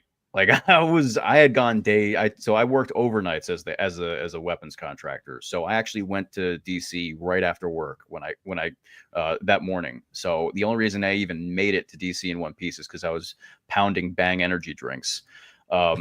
So like I had gone over 30 hours without sleep. So I just get there. I'm like, yeah, man, we're gonna protest, bro. Why not, man?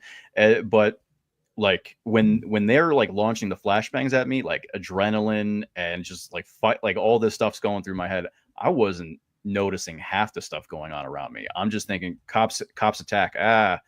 But like since that time, myself, Will Pope, and some others, like we've identified a lot of actual federal agents in the crowd. We know their names. I found some of their homes. I'm not, you know. I know that there were FBI agents in the crowd on both sides, on the east and on the west. There were people using satellite phones. There were Defense Intelligence Agency assets there. I didn't know any of that because I wasn't looking for it.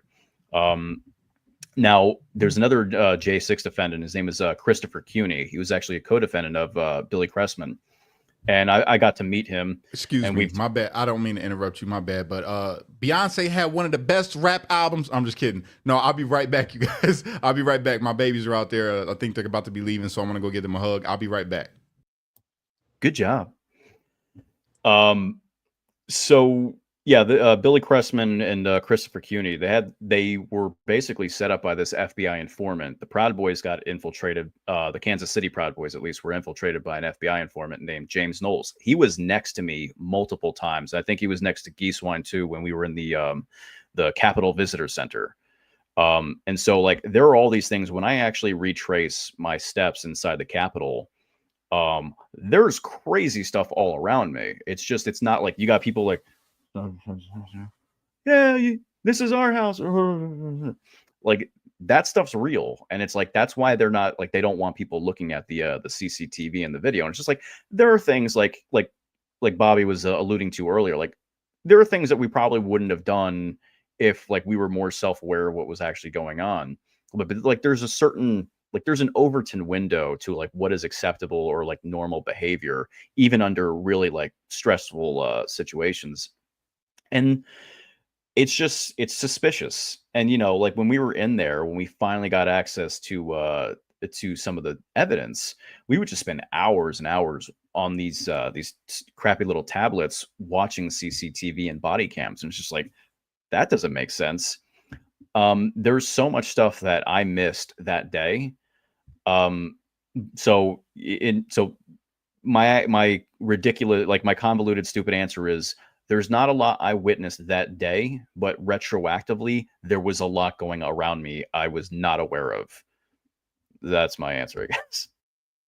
Yeah, and I'm glad you went first, man, because it's crazy reliving a lot of this stuff because you forget so much. Like, I really don't want to be a baby about stuff and say like, because we got actual brothers that were in the military and have real PTSD, but there is a little bit of that goes on around January 6th, because when we first started seeing that discovery, it was like a completely different day than what I remembered happening, you know?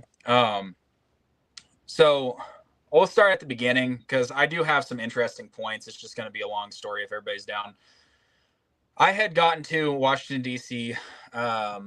January 4th, and super late because I had driven all the way from Colorado to Washington, D.C., which was about 28 hours plus stopping. So like 30-something hours straight. And I was walking around the city and the Capitol, just checking stuff out. Everything seemed pretty normal. Well, then we come to the next day, January 5th, and the security level on Jan 5th versus January 6th was so much higher than it was on the following day. You had the local police running the city with bomb dogs everywhere. The entire city running the bomb dogs around. And I went to the Freedom Plaza rally that Mike Lindell and some other speakers were at, the Save America or Stop the Steal rally at Freedom Plaza.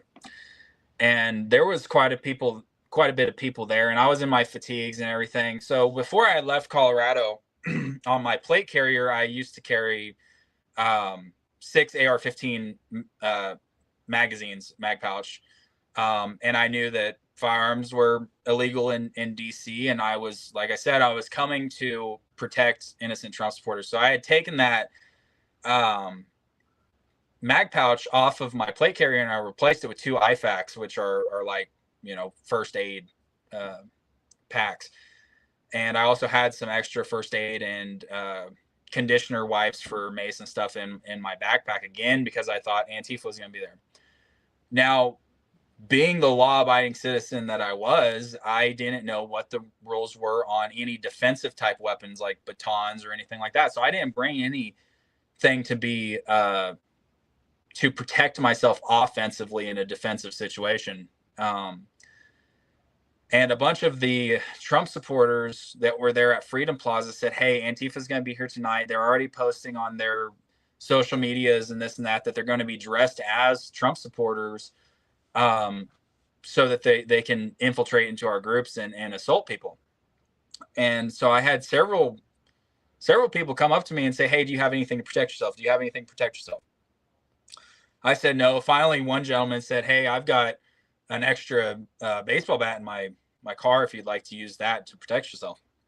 And at this point, everybody had me so scared.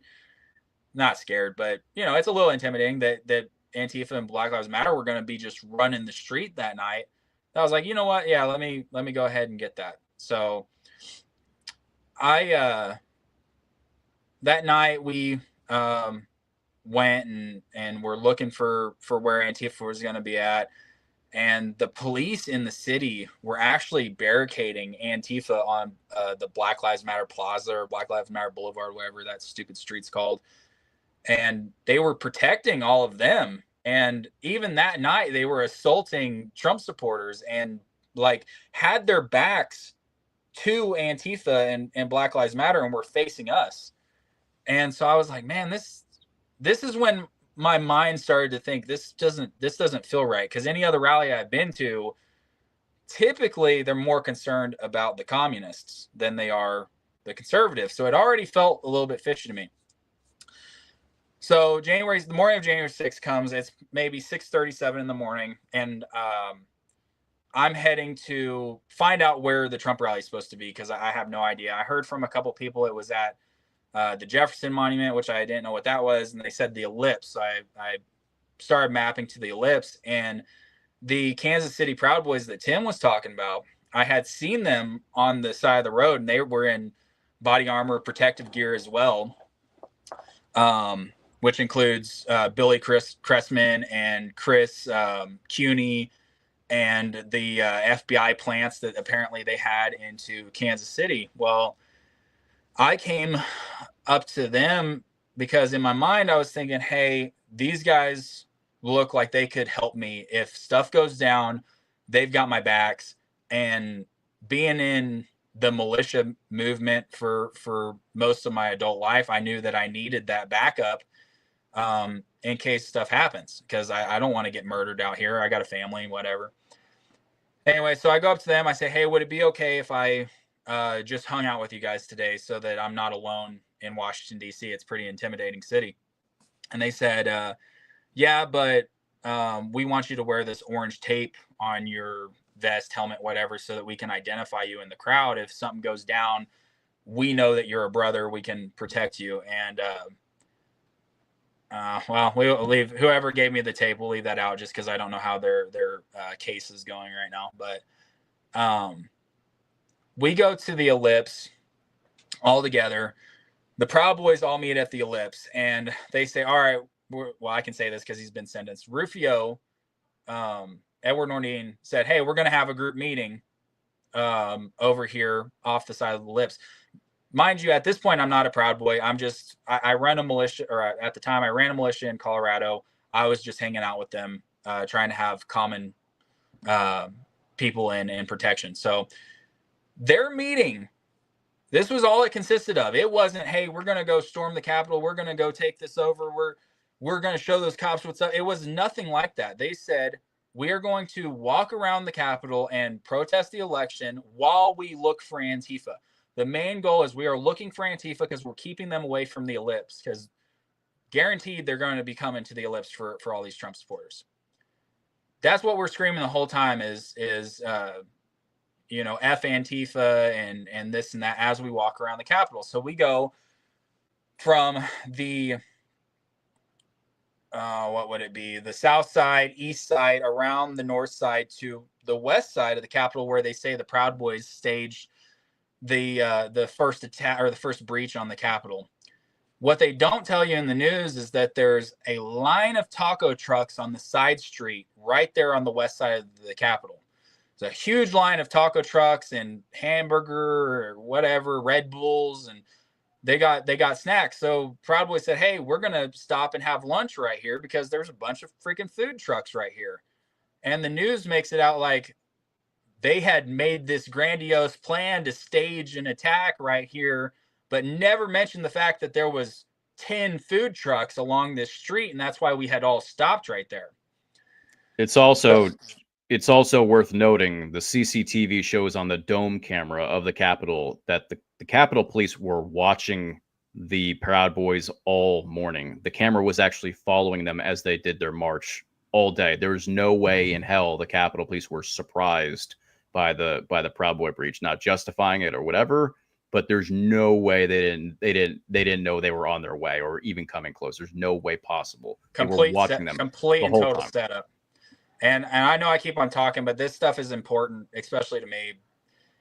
I talked a little bit about what happened on the grounds, right? When I started losing my, however you want to say, I started losing my focus and honing in more on protecting people. So as soon as I started realizing, hey, I need to protect these people in the crowd, not really thinking clearly, other than the fact that there are so many people behind me, there's no turning back at this point. The police are throwing sting ball grenades behind us, which is pushing us further forward.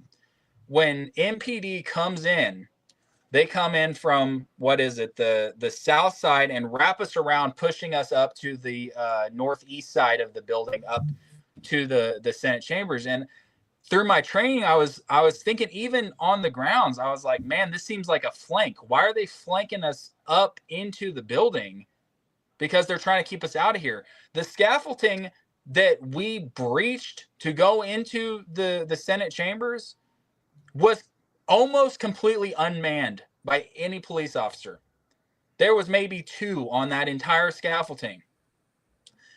And so anyways, we push up through there. We get to the building. I'm knocking. So the flank was my first thought. Hey, this seems kind of odd. I'm banging on the window, not to break it, but like, you know, as a little kid, like, let us in. We're protesting. Yeah, I'm big and strong, blah, blah.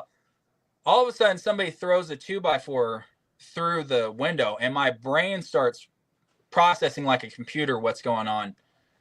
And I said, oh my God, people are going to actually go inside. I was like, I've got body armor. I seen what the cops were doing out there. I've got medical supplies. And I legitimately thought, if I have to take a bullet to save somebody, I can take a bullet. And that's why I was like, I'm going to go inside to protect people. Still, I'm not saying that's the most rational mindset or anything, but it's so convenient to me that the man that threw the 2x4 through the window, that initiated the breaking of the window so that we could go inside, at least at the time when I was looking through my discovery, had not been a person of interest or talked to by the FBI whatsoever, was not even on their radar.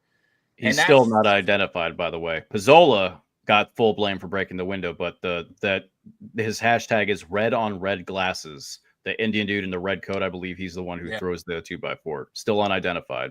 Shocking. It's a lot of people that's unidentified. Real talk. We got Kenny in the building, man. Bring Kenny up. Kenny?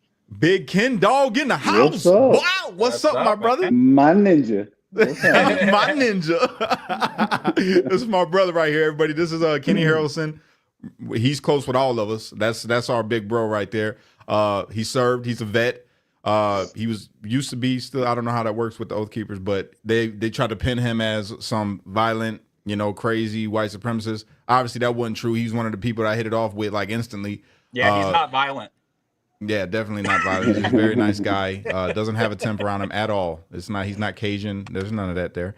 But this is my bro, man. So Kenny, tell him about yourself, bro. Introduce yourself. I know you came in a little late. Yeah. I was practicing guitar for a little bit. I totally slipped my mind till I saw the post on YouTube. Yeah. I'm just another guy that got wrapped up in the bullshit of January 6th. I was in the Army for about 4.5 years. I got medically retired after I suffered some injuries and rehabilitated. Ended up taking a job at SpaceX, worked at SpaceX for a while, and ended up going to January 6th to do some security details for some speakers, and ended up rolled up like everyone else. You know what's crazy? Kenny? I tell people the story and they don't believe me. So I'm gonna let you, right? When the BLM riots was going on in Ferguson, did the Oath Keepers or did the Oath Keepers not show up there and protect black-owned businesses, even though they say that y'all are some violent white supremacists? Oh yeah. Yeah, there's actually pictures of one of our guys with I think she was a bakery shop owner or some kind of like food services, where he was actually like in kit in her store, standing guard, so her store wouldn't get burned down. Hey Kenny, do me a favor. Don't put the cigarette on camera. for YouTube. For YouTube Oh, purposes. okay. All right. Yeah. Hey, They might Ken. get me. Ken, thanks a What's lot for up? stopping me. Thanks for stopping me from attacking those businesses. By the way, Jesus.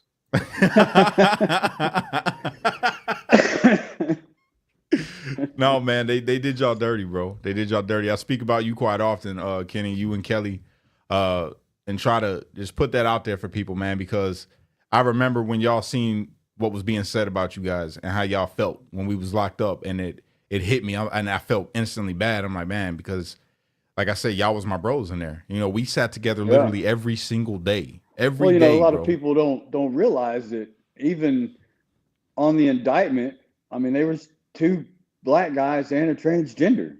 Mhm. You know what I mean? But the organization is a white supremacist organization that, you know, it's just a narrative that they spun, and they've been working on that narrative.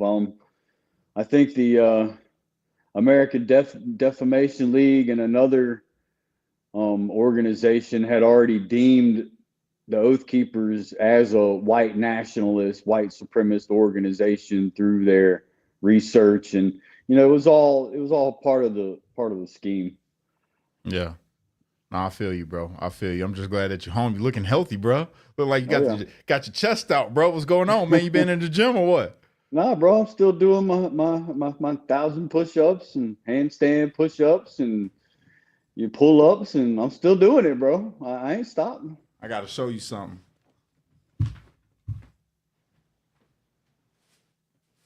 Uh-oh.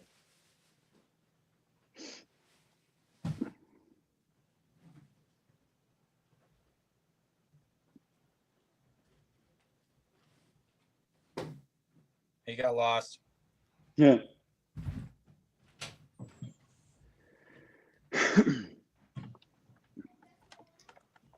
We don't get like the drum roll on your effects machine or something while you're doing like a 20-minute hide and go seek routine over there? On Pluto TV. Dude, Right, what was it's what upstairs was it in my on room. TV we used to say all the time, Tim? That was like Al Capone's vault there, Cash, where you just looked around for like an hour and then didn't Yeah, my find bad. anything. I got a ton of books, bro. I got a massive library in my house, so I got books everywhere. I think it's upstairs in my room. I got the calisthenics book, Prison Conditioning. Yeah, convict conditioning. Convict conditioning. Yeah, I still got my book. I got mine too. Yeah. Oh yeah. That's the book that we used, everybody. That's what we used when we was locked up to get our bodies in shape, man, because they wouldn't let us have weights. They would take our water bags. We would create water bags out of garbage bags and the clothing that they gave us. So we would take the extra clothing and put water in the bag, and we would use that for like curls and all of that. And when we just got tired. Yeah, we got tired of them taking our stuff. So we got the book. I think you were the first one to get the book, right, Kenny? Convict Conditioning? Yeah, and we started using that and just going with it. It's funny because like 99% of the time they wouldn't care, but like that 1% of the time they want to be petty. Oh, destruction of GL property with the I had one CO tell me that I could smash the water bag over his head and knock him unconscious. So I was like, "Are you serious? He's like a big water balloon. Like, come on, man." Not even that. Like, if you really cared about us doing something violent to you, then why is you in the unit going to sleep? Right? Y'all, they would go to sleep literally, bro. They would literally be sitting there like this. Oh, they were begging to work our unit so they could sleep, bro. Yeah. But we were supposed to be this huge threat. Like, it was weird. It was weird. They started taking the water bags more when they were filled up with wine versus water. So I don't know. You guys are the worst white supremacists I've ever met. When you got black COs that are willing to fall asleep while everybody's out doing their thing and just feel comfortable and safe enough to go to that unit to fall asleep with what's supposed to be the biggest threat in the world. It's wild. Yeah, man, that was definitely logs. A wild time. They were completely sawing logs in there. Mouths completely open. I'm telling you. Dead. I'm telling you. We got a question here. Do you guys have any footage that you haven't shared that you're waiting for the right time to share, or maybe won't share ever? Yes. Lots.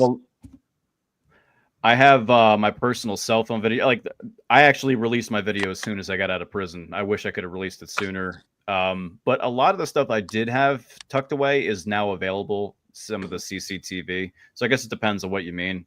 But there's a lot of video that doesn't really make the rounds. Yeah, and thousands of pages of notes on the camera footage itself. I mean, because that's all we had to do was sit around in there and look at Discovery, and they provided us all the video footage on tablets. So when we weren't investigating our own cases, we were actually studying the footage to see what was actually went on that day. Yeah. I actually I saved Jessica. Jess wrote like 40-page analysis of the first full hour of the riot, and like, well, the cops did that. There's a provocateur here. MPD shot this, whatever. And I scanned that. I put that up. Like, dude, I was like, I had so much crap saved. As soon as I got out, I was just like, just putting all that out there.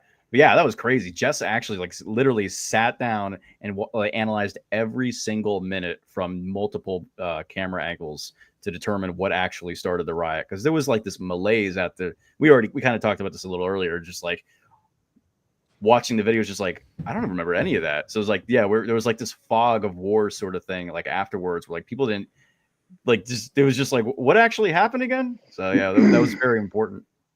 Yeah. You Hey, know, I got don't some want stuff. to be rude, but I'm gonna have to hop off of here. For sure, bro. My fiance is super pregnant, so she's Do been your texting thing. me about making some food and stuff. I better get up there. So I heard that, my brother. Dude, job, really Alex. appreciate your time. You got a bunch of kudos in the comments. I've been trying to keep up with the comments, but they loved your stories and they loved that you went into detail and shared your thoughts and feelings about it all. Anything you want to say in closing, or anything you want to promote, or anything you want to leave us with as your takeaway as we're on the 4th anniversary of January 6th? yeah. I don't want. Everybody has their own way of celebrating or whatever our 4 years of this wild goose chase and witch hunt, but I don't want people to forget that 4 patriots lost their lives on January 6th. That's my biggest focus. So all of our stories about prison and what happened that day and this and that is null and void. Everybody needs to focus on the fact that there were 4 people that lost their lives and are no longer with us. They served the ultimate sacrifice, and we're still here to tell our stories. They're not. So that's it. I love you guys. Miss y'all. Kenny, Love you it's too, great my seeing you, brother. bud. You're looking really good. Cash, man, it's crazy. Don't dude. start, bro. Don't Man. start. Don't start, bro. Hey, I love you to death, though, my brother. I'm really glad that you're home and you're free and your baby and everything. All the success in the world to you. Anytime you want to jump on here, my brother, this platform is yours. Just go for it. Just let me know. But I'm out of here, guys. Have a good. Thanks for doing January this. 6th. All right, bro. Thanks for doing this. If you ever set up an X account, let us know so we can promote you and get you followers on here. And if there's anything I can do for you, let me know. And good luck with the baby and everything. Thank you, guys. Good job on the baby. I didn't know you had it in you. Yeah, me either. Keep in touch with yourself. Is Cash giving people lessons now or something? Is there a Cash course on this? I didn't know you could get dudes pregnant, so it's pretty crazy. Love you Yes, guys. dude, Later. Happy 6th. Take it deep.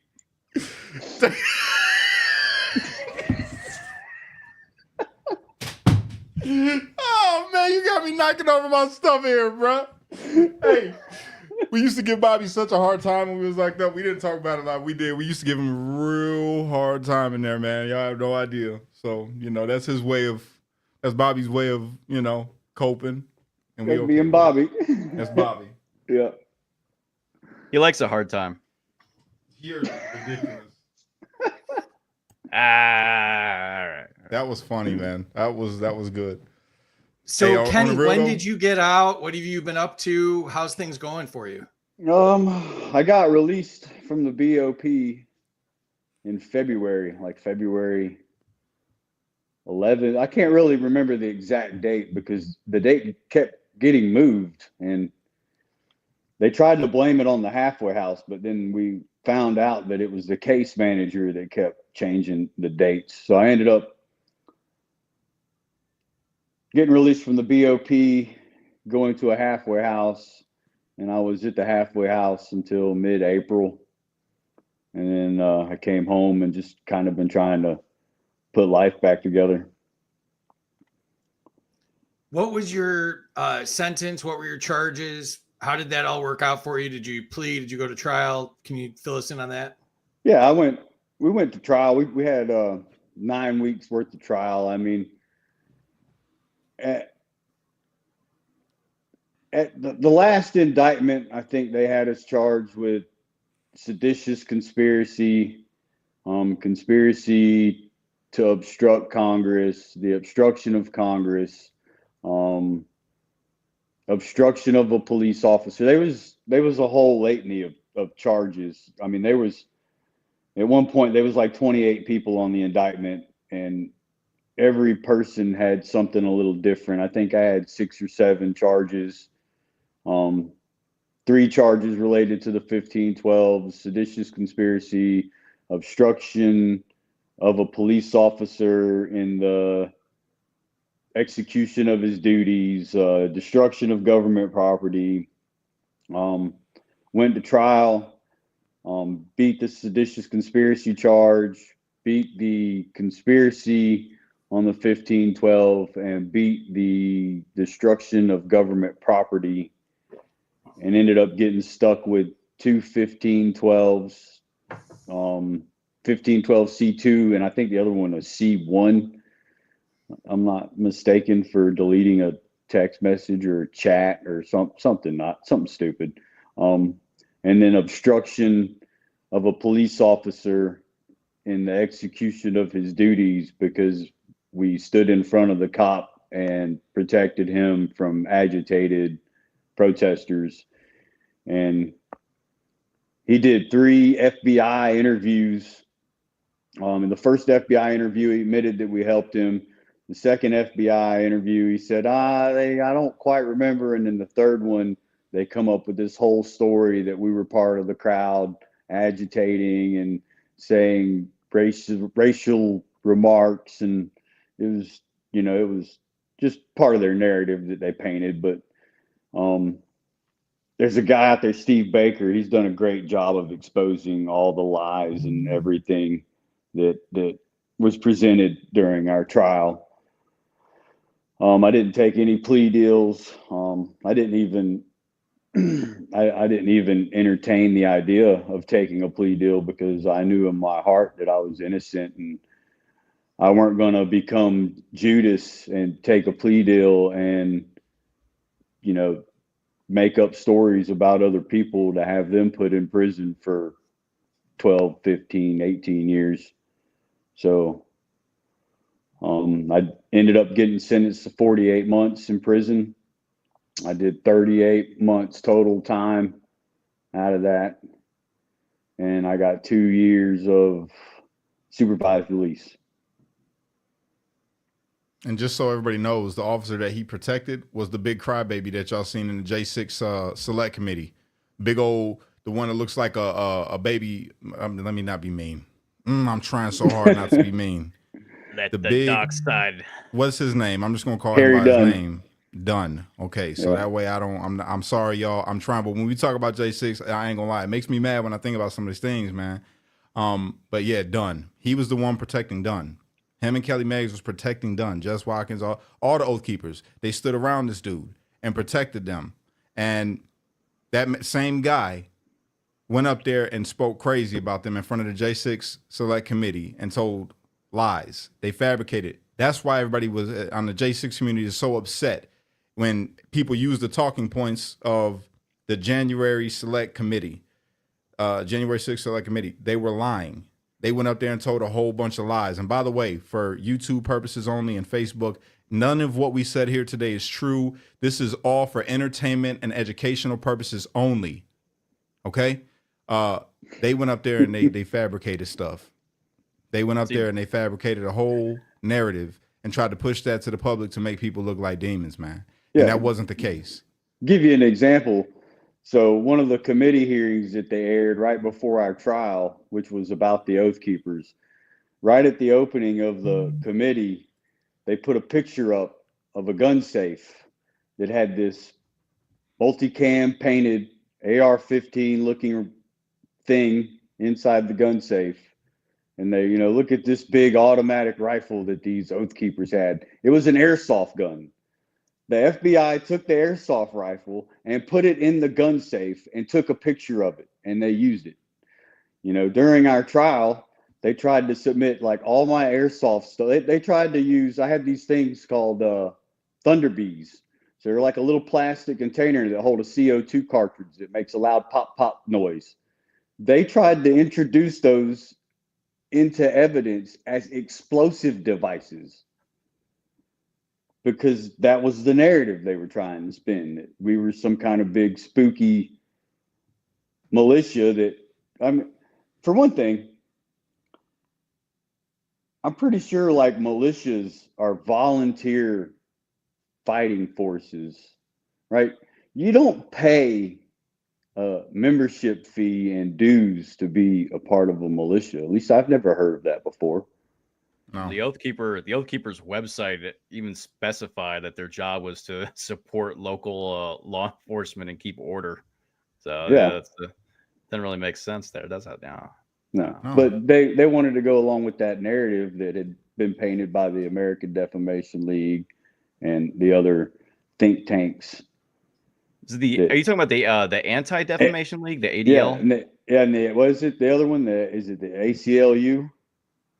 No, that's the American ACLU Civil Liberties Union. Yeah, ACLU is one of them. Oh, And the Southern Poverty Law Center has gone after you guys hard too. Yep, that's another one. communist. The one that was actually in the news today was not only are you not supporting law enforcement, but you've infiltrated law enforcement and you're basically corrupting them and bringing them into your organization now that you've corrupted them. Yeah. They did that with the I mean, there's no they said, oh, it's the Proud Boys, the Oath Keepers, and the 3%ers. Well, there's really no group called the 3%ers. Just people who call themselves that, and they have like stickers on their cars and crap like that. But when we first started getting like evidence and stuff, the Global Discovery, I was going through these reports. There was like a Capitol police officer that got he got a stern talking to because he had a 3%er sticker on his car, and they thought that somehow made him culpable as an extremist. So I mean, that just goes to show you how the narratives framed how they went about this. So. You live in honestly, bro, we live in an evil time, man. An evil time with a very evil government, bro. I stand by that. Our government is so corrupt and evil, bro. To be able to try to really what it comes down to, the way I see January 6th, right, and what they really was trying to do, the whole end game for them was to try to grab more power from the people by pushing this boogeyman narrative of white supremacy is a big threat.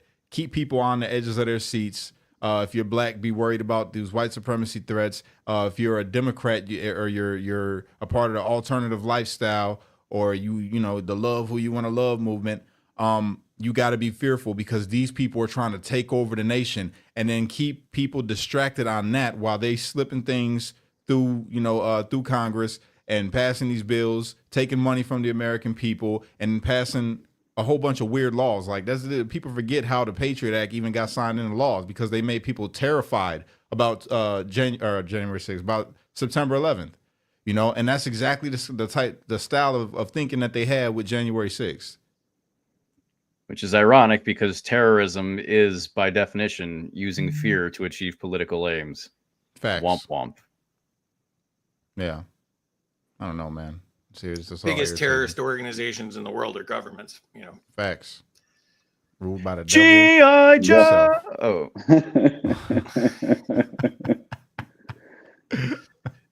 Oh. So again, kind of to bring it to today and the significance of today, what are your takeaways? What do you want people to know as you reflect back on, all the things you went through? Anything you want to share? Can you throw some of that stuff out there for the people watching? Who you talking about? Me? Anybody? Anybody.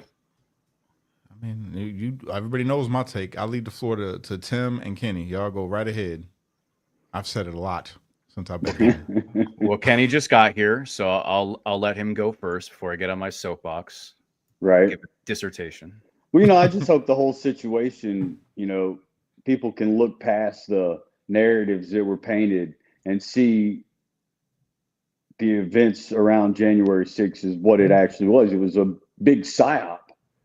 I mean, people don't realize that the government was trying to recruit members of the Oath Keepers prior to January 6th.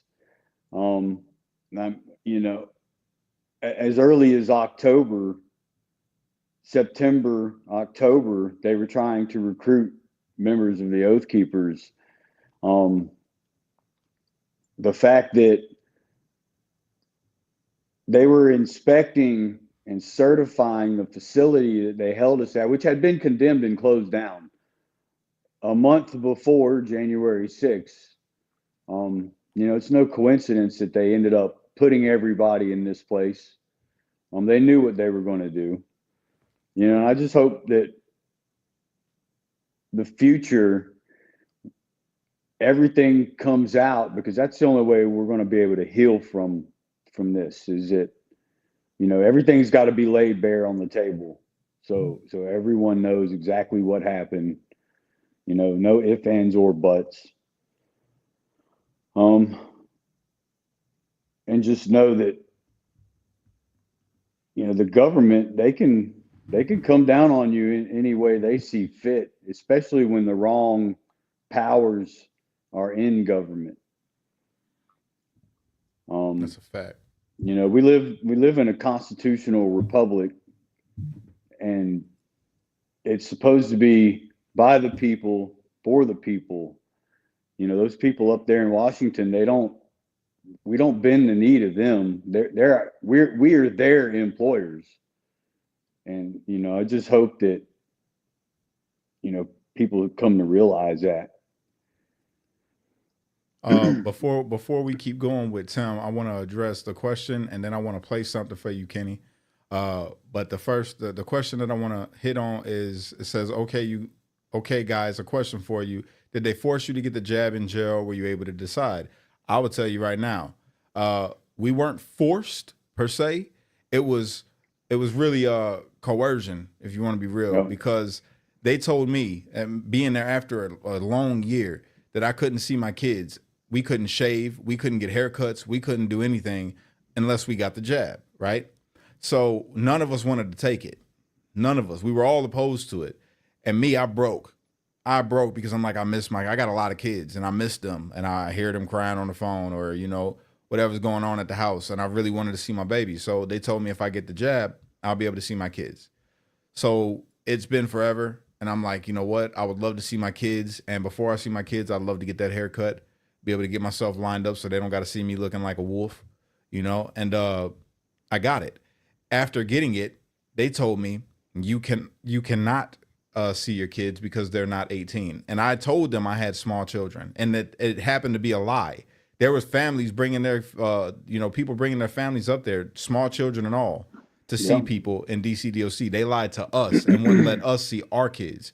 So even more into the persecution against us just because of who we voted for. You know what I'm saying? So that was my take on it. Yeah.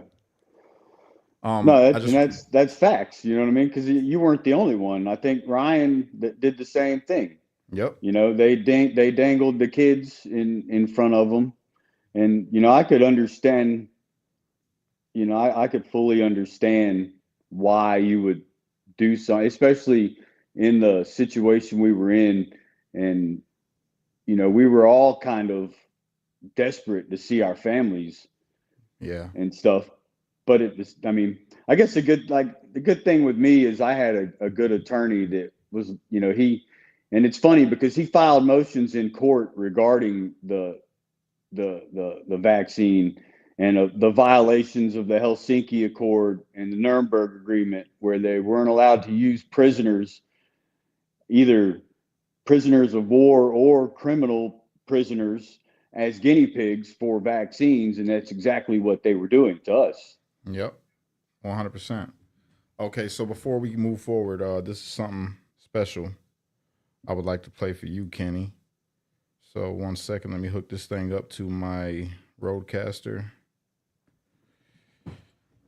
right, we got that hooked up. Volume pretty decent. Let me know if you guys can hear this before we let me do a test run. If it's the Boats and Hose song from Step Brothers, I'll die. No. Can you guys hear this? And he's like pushing himself up on the bike racks because he's protesting. Yeah. And he wants to Okay, stand y'all his can hear ground. it. Okay. And all right, so now let me go ahead and play it.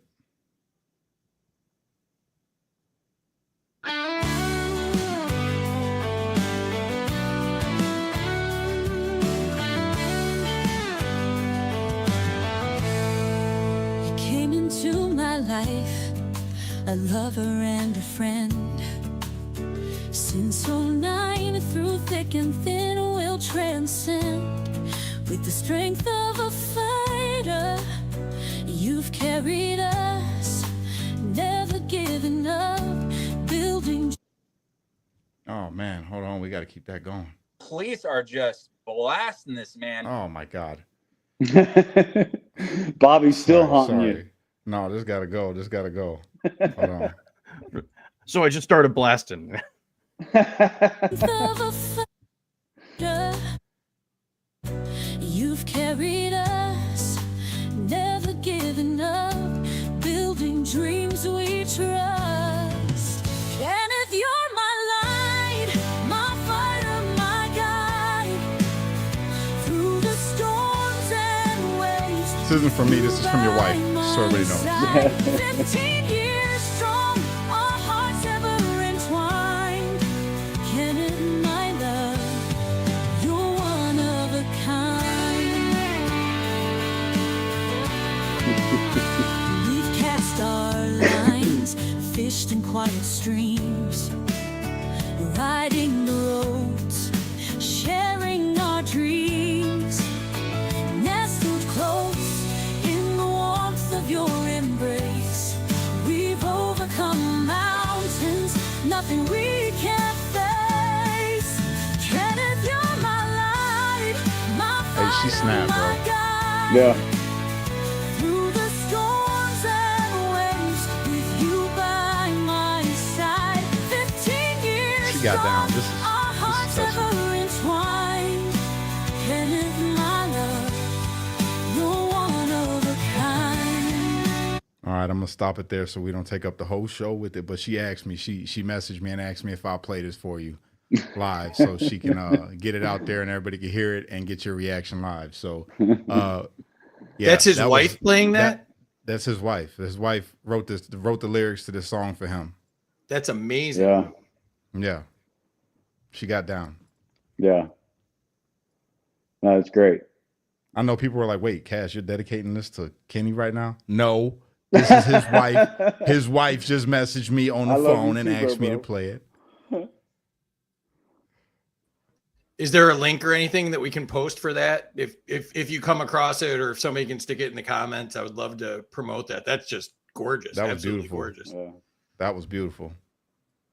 Everything any girl writes for me is in court papers, so that was much better. All right, Tim, my bad. I didn't mean to cut you, brother. Go ahead. Do your thing. Soapbox. What was the question again? So, I think that there's a million different directions I could take this down. Kenny and Cash, they discussed like the COVID thing, but I mean, the truth is that, yeah, they treated us like guinea pigs, and yes, they deprived us of our civil liberties. But I mean, I think the deprivation of rights is the real story there, not just the COVID thing itself. Because keep in mind, they held they used the shot to hold you hostage over visitations, sometimes even visitations with your lawyer, and then also with grooming. But they also held you hostage for religious services. We just were not allowed to have religious services. We couldn't take communion, and it seems as though every civil liberty within the Bill of Rights, including the 14th Amendment, was really just held hostage. And sometimes they would do things like the COVID thing, where it was sort of like a carrot being dangled in front of a horse. But I think it was really an institutional thing. I know this was more of a lighthearted conversation for most of this, but I mean, really, we were denied religious observation. We were denied, adequate means of addressing our grievances. The grievance process was broken in that jail, was virtually non-existent. They denied us our evidence. They denied us access to our lawyers. They denied us access to our families, denied us adequate nutrition, very rarely even allowed us outside to get sunlight. The cells we were in were dilapidated and full of mold and human excrement in many cases, poor plumbing, and you could just go on and on and on. And this is on top of the solitary confinement that plagued us for the better part of a year. And so, anyway, my soapbox thing was actually going to be not so much that, but it was going to be really a warning to America. And I don't want to hijack this, but I usually do this. I say this I try to drive this main point across anytime I do a podcast or an interview, and it's that I love our justice system. As stupid as that might sound, I believe the American justice system, which is rooted in common law, which we inherited from the founding fathers, who inherited it from their ancestors. I think the common law system is actually a really great legal system compared to those around the world. It's just that the people who control the system are corrupt. Facts. And you're going to get this anywhere in the world. And it's not just because, and I agree with Cash that our government is corrupt, but America is not uniquely corrupt. And Americans are not uniquely depraved. And it's just, again, I come from an old school, fire and brimstone perspective. I think humanity in general is subject to corruption, and that's just true of all of its institutions. But, because I love the common law system, I don't want to return. I don't want an eye for an eye or a tooth for a tooth, though I do believe in justice. And I want those who, as Kenny said, I want the truth to come out. That's the only way we can reconcile things and move on. The only way to break the darkness is light. And the only way to expose lies is truth. And this is sort of a formulaic thing in my head. Maybe I'm pedantic, but it needs to be said. If we return, if we continue to do what our enemies have done to us, it's just going to spiral the republic into despotism, and it's going to destroy the very things we want to save. And so I want justice. I want those who did this to us held accountable, but I don't want revenge, and I don't want to go on a crusade like was carried out against us. I believe, like the Bible says, vengeance is mine, so says the Lord. I'm not the Lord. I want justice, and I want our institutions to just do their job, and that's where it should end. I don't want a never-ending cycle of retribution. So that's my warning to America, I guess. 100% agree, bro. That's real. I don't want that either. I don't want a political witch hunt. I would rather us get to a better place entirely in our country. I don't want the political divide. I don't want to be divided from somebody because they don't like me just because I'm a Trump supporter. You know what I'm saying? I'd rather them look at me and be like, yo, he's still an American. And, he does a lot for the kids in the community, or whatever those things are. He's a great father. Not my political beliefs. I don't want them to look at me and judge me based off of that because of what they believe from the media that they said about the guy that I voted for. You know what I'm saying? It's like we've gotten to this toxic place, and, we got the shirts that say retribution and all of that. But in my heart of hearts, man, all I want is for America to get to a better place, to a place where we all looking at each other as countrymen. You know what I'm saying? I would rather see the Justice Department uphold justice, because you're right. We have the best. It's not even a probably. We have the best justice system in the world. And like you just said again, other countries, I say we got a messed up government, but there are far worse governments. We probably, compared to our corrupt government, we probably have the best government in the world, but we can do better. And that's what I feel we have forgotten here in America. We used to strive for greatness on all fronts. That's what we used to strive for. America was about greatness. It was about producing the best. It was about being the best. Everything. We took pride in the Olympics. Like every facet of American culture used to be promoting what was the best. I'd like to see us get back to that. Get back to being the best at things, and really being the best at doing what's right, doing what's good. And not this thing that we've mutated into where it's okay to persecute these people because of who they voted for, but not these people, even though they didn't vote for this person, but they're doing horrible things. Yeah. Facts. You know, if one good thing that came out of this is our situation showed the American people how corrupt the system is. You know, I'll give you an example. I was locked up in Atlanta with a guy. He was a Cuban. He migrated here in the 70s with $2 in his pocket and his daughter. He worked his way up, became an American citizen, ended up being the owner of a horse ranch in North Carolina.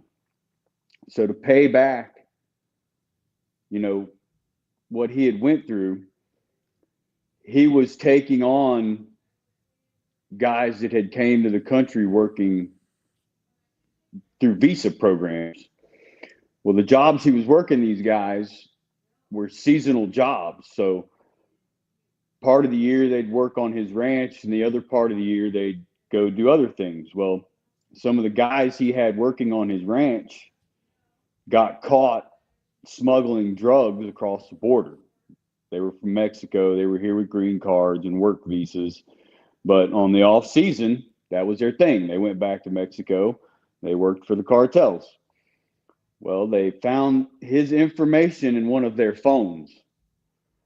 So they came to him and asked him if he would testify in their criminal case against one of these guys to convict them. And he told the government that he didn't know what those guys were doing when they weren't working for him at the ranch, and that he didn't feel right taking the stand and lying to convict these men to prison sentences.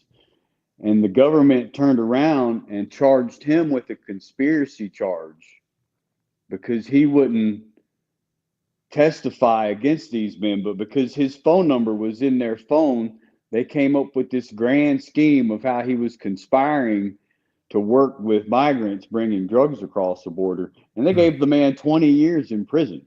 Wow. They didn't catch him with drugs. They didn't catch him with doing anything illegal. All they caught him with was, well, they didn't catch him with anything, actually. They caught the guys coming across the border. And like I said, his contact information was in their phone because those guys were working on his ranch. I mean, I went through the guy's jacket. You know what I mean? I went through the paperwork and looked at it and was like, damn, dude, you got fucked. And like he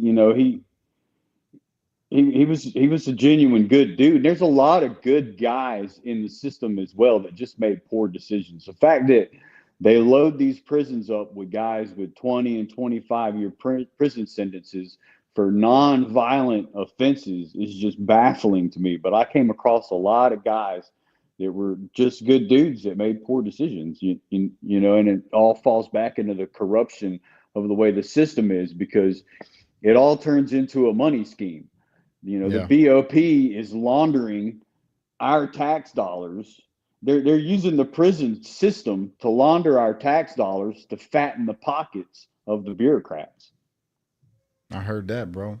I heard that. I don't think I could have said that no better myself, man. Yeah. I've been talking about the prison system and the things, people that I met and stories that I've been told, and just seeing people, bro, go through the things that they go through. What was the work program? Unicor, right? Unicor, yeah. Unicor. All right, so check this out.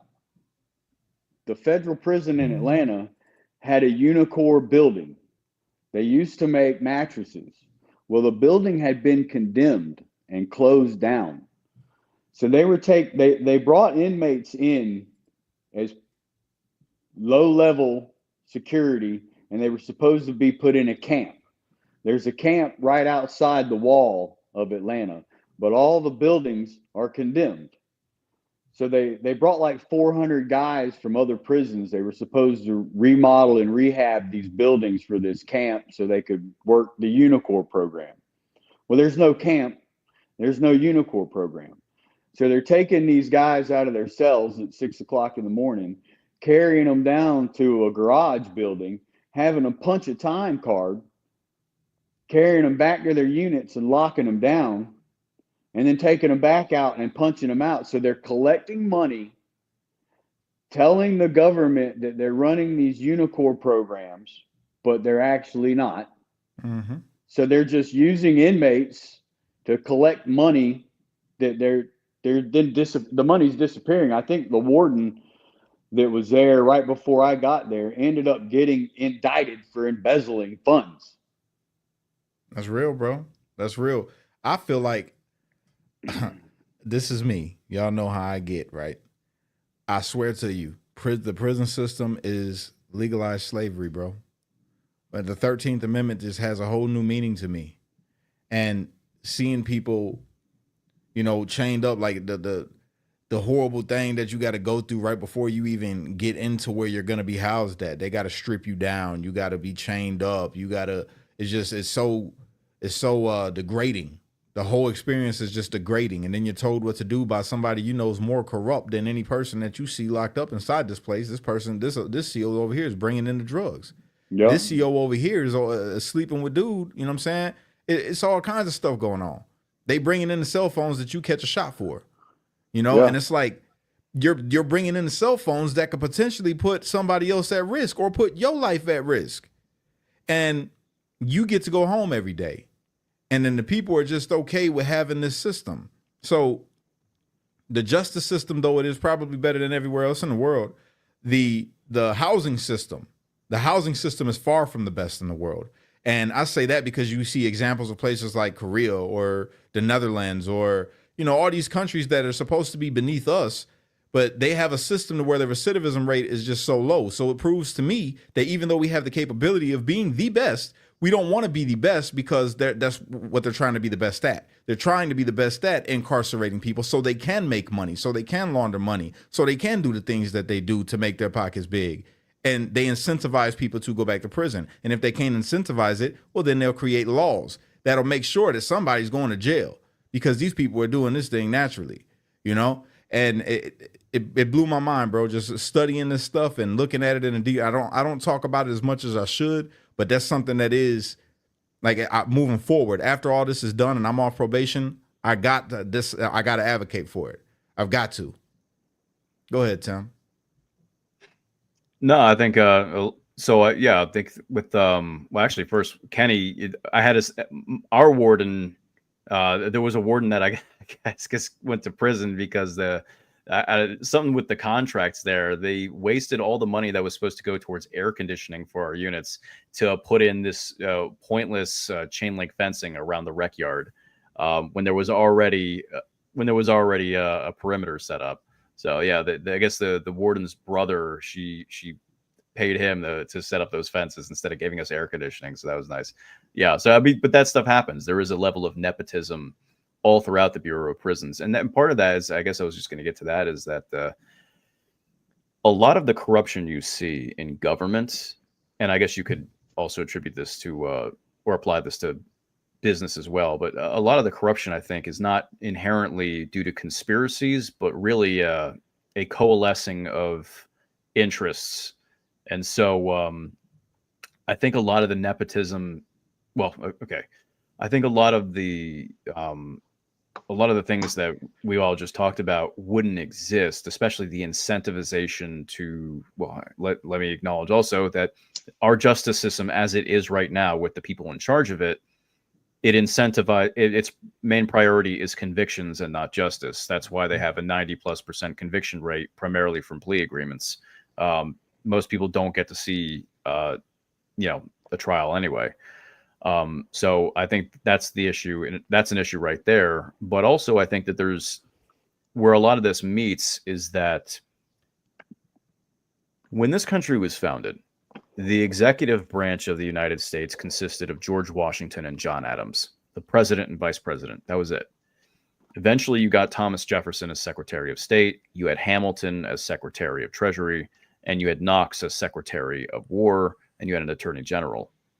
But you only had an Attorney General. You didn't have a Department of Justice yet.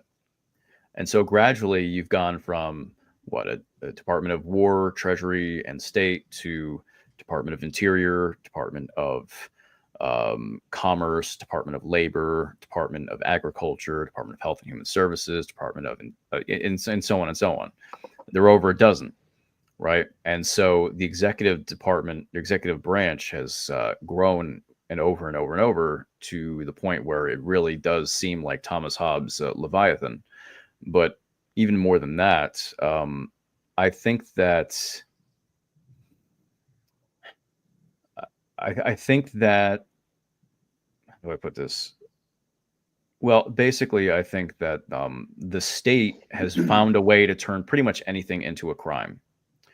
And while I believe in, there are different interpretations of the Constitution. You have something called the necessary and proper clause in the Constitution that says, well, Congress has the right to pass laws that are necessary and proper to it fulfilling its other functions, right? So you have a central bank, theoretically, because it's necessary and proper for Congress to pass a law for it because of the power to coin money or whatever. I'm not saying that's true, but that's the theory. Well, I think that over time, we have just accepted this idea that because anything can happen across state lines, that it ought to be the purview of the federal government. It could be, but should it be? Ought it be? So there's is and there's ought. And I think over time, the federal government has just decided that everything ought to be federal. And so a lot of the criminal justice issues, I think, are a result of the never-ending expansion of federal criminal justice, because the federal government takes over jurisdiction over things that could easily be, and frankly, ought to be either local or state jurisdiction. So I think that's incentivized the snowballing of the federal bureaucracy, but also of the prison system at the federal level. I think if we got rid of the tendency to make everything a federal crime, then you wouldn't have this issue, and it would be at the states. It used to be Club Fed, right? Club Fed, you used to think when you go to the feds, it's different than when you go to the state. And now people would rather go to the state than go to the feds, because the feds used to be like high profile mob. It used to be something that was just way out there, right? Now you go to Chicago, bro, you get caught with a banger, you going to the feds. You got violent criminals locked up in the feds with people with most of the people in the feds have nonviolent charges. Literally, most of the people in federal prison have nonviolent charges that I've come across. And it blows my mind. Like, what are you even doing? Why are you even here? And it's because, again, of laws that was created at a time when they were trying to make money off of people being locked up, like the RICO law. The RICO law was supposed to be for like the mob. Now the RICO law, that's what was used against the indictment that I was in. I didn't get it. I got a conspiracy. But the RICO is supposed to be for some really high profile, not low level gangs. Now they use it if you start a militia, right? You start a militia and you have a manifesto. Automatically you could be RICO'd because you have rules and guidelines and regulations. That's what they use the RICO law for now.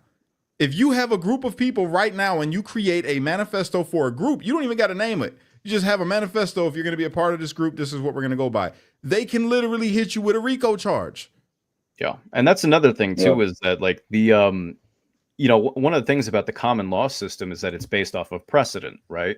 And so, yeah, you have statutory law, but through the courts, you have precedent. And so this idea is that over time, different rulings kind of sort of evolve the justice system to keep up with the times, but we don't have that with our statutes. With our statutes, we could, there's nothing stopping Congress from repealing old laws, but that doesn't happen. And so, like with the Oath Keepers, with the seditious conspiracy charge had to do with Confederate generals or Confederate officers.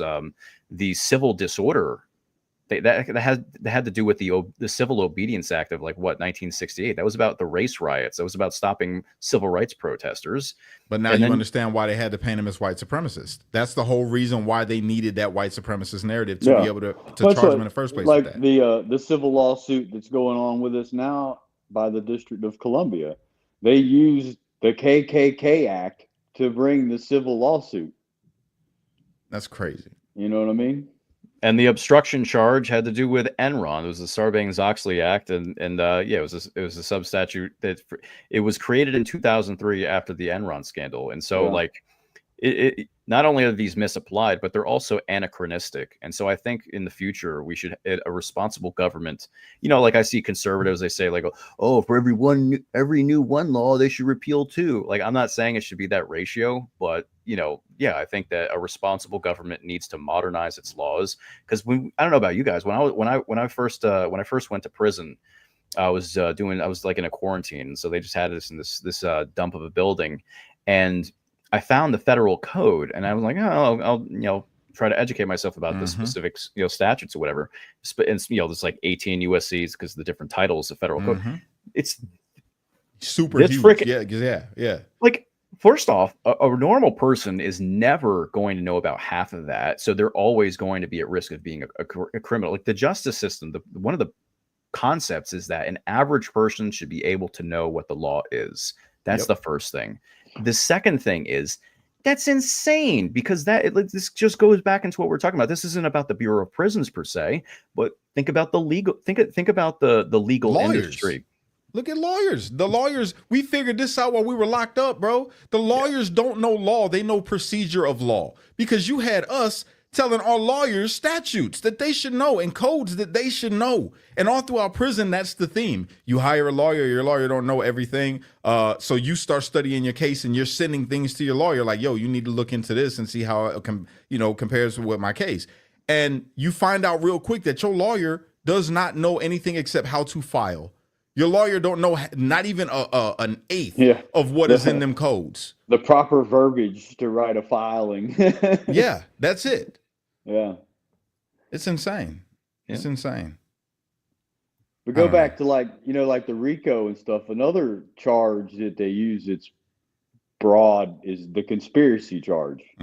It's almost impossible to beat a conspiracy charge because they can go off of hearsay. You know what I mean? They don't have to prove that you did anything, but they can get like two people to say you did. Yep. That's it. Two people to say you did. That's it. And so here's an example. My cellie in Atlanta, he got caught in a state case in Florida. He was at a home that wasn't his, that got raided. He beat the case in state court, beat the case in state court. Then the feds picked him up. The feds picked it up. The guy the house he was at had already been found guilty. So the feds went to him and got him to take a plea deal on the federal charges to testify against my cellie, to say that he was a part of this grand scheme organization to sell narcotics throughout northern Florida, when it had already been proven in the state that he had nothing to do with what happened at that house. But because they brought a conspiracy charge against him, and they had this cooperating witness to verify everything, he ended up getting tanked for 10 years. I've been there, bro. I know all about that, and it's unfortunate because that's how they do it. You beat it in that. Imagine how great you feel you beat something in the state. Then the feds come.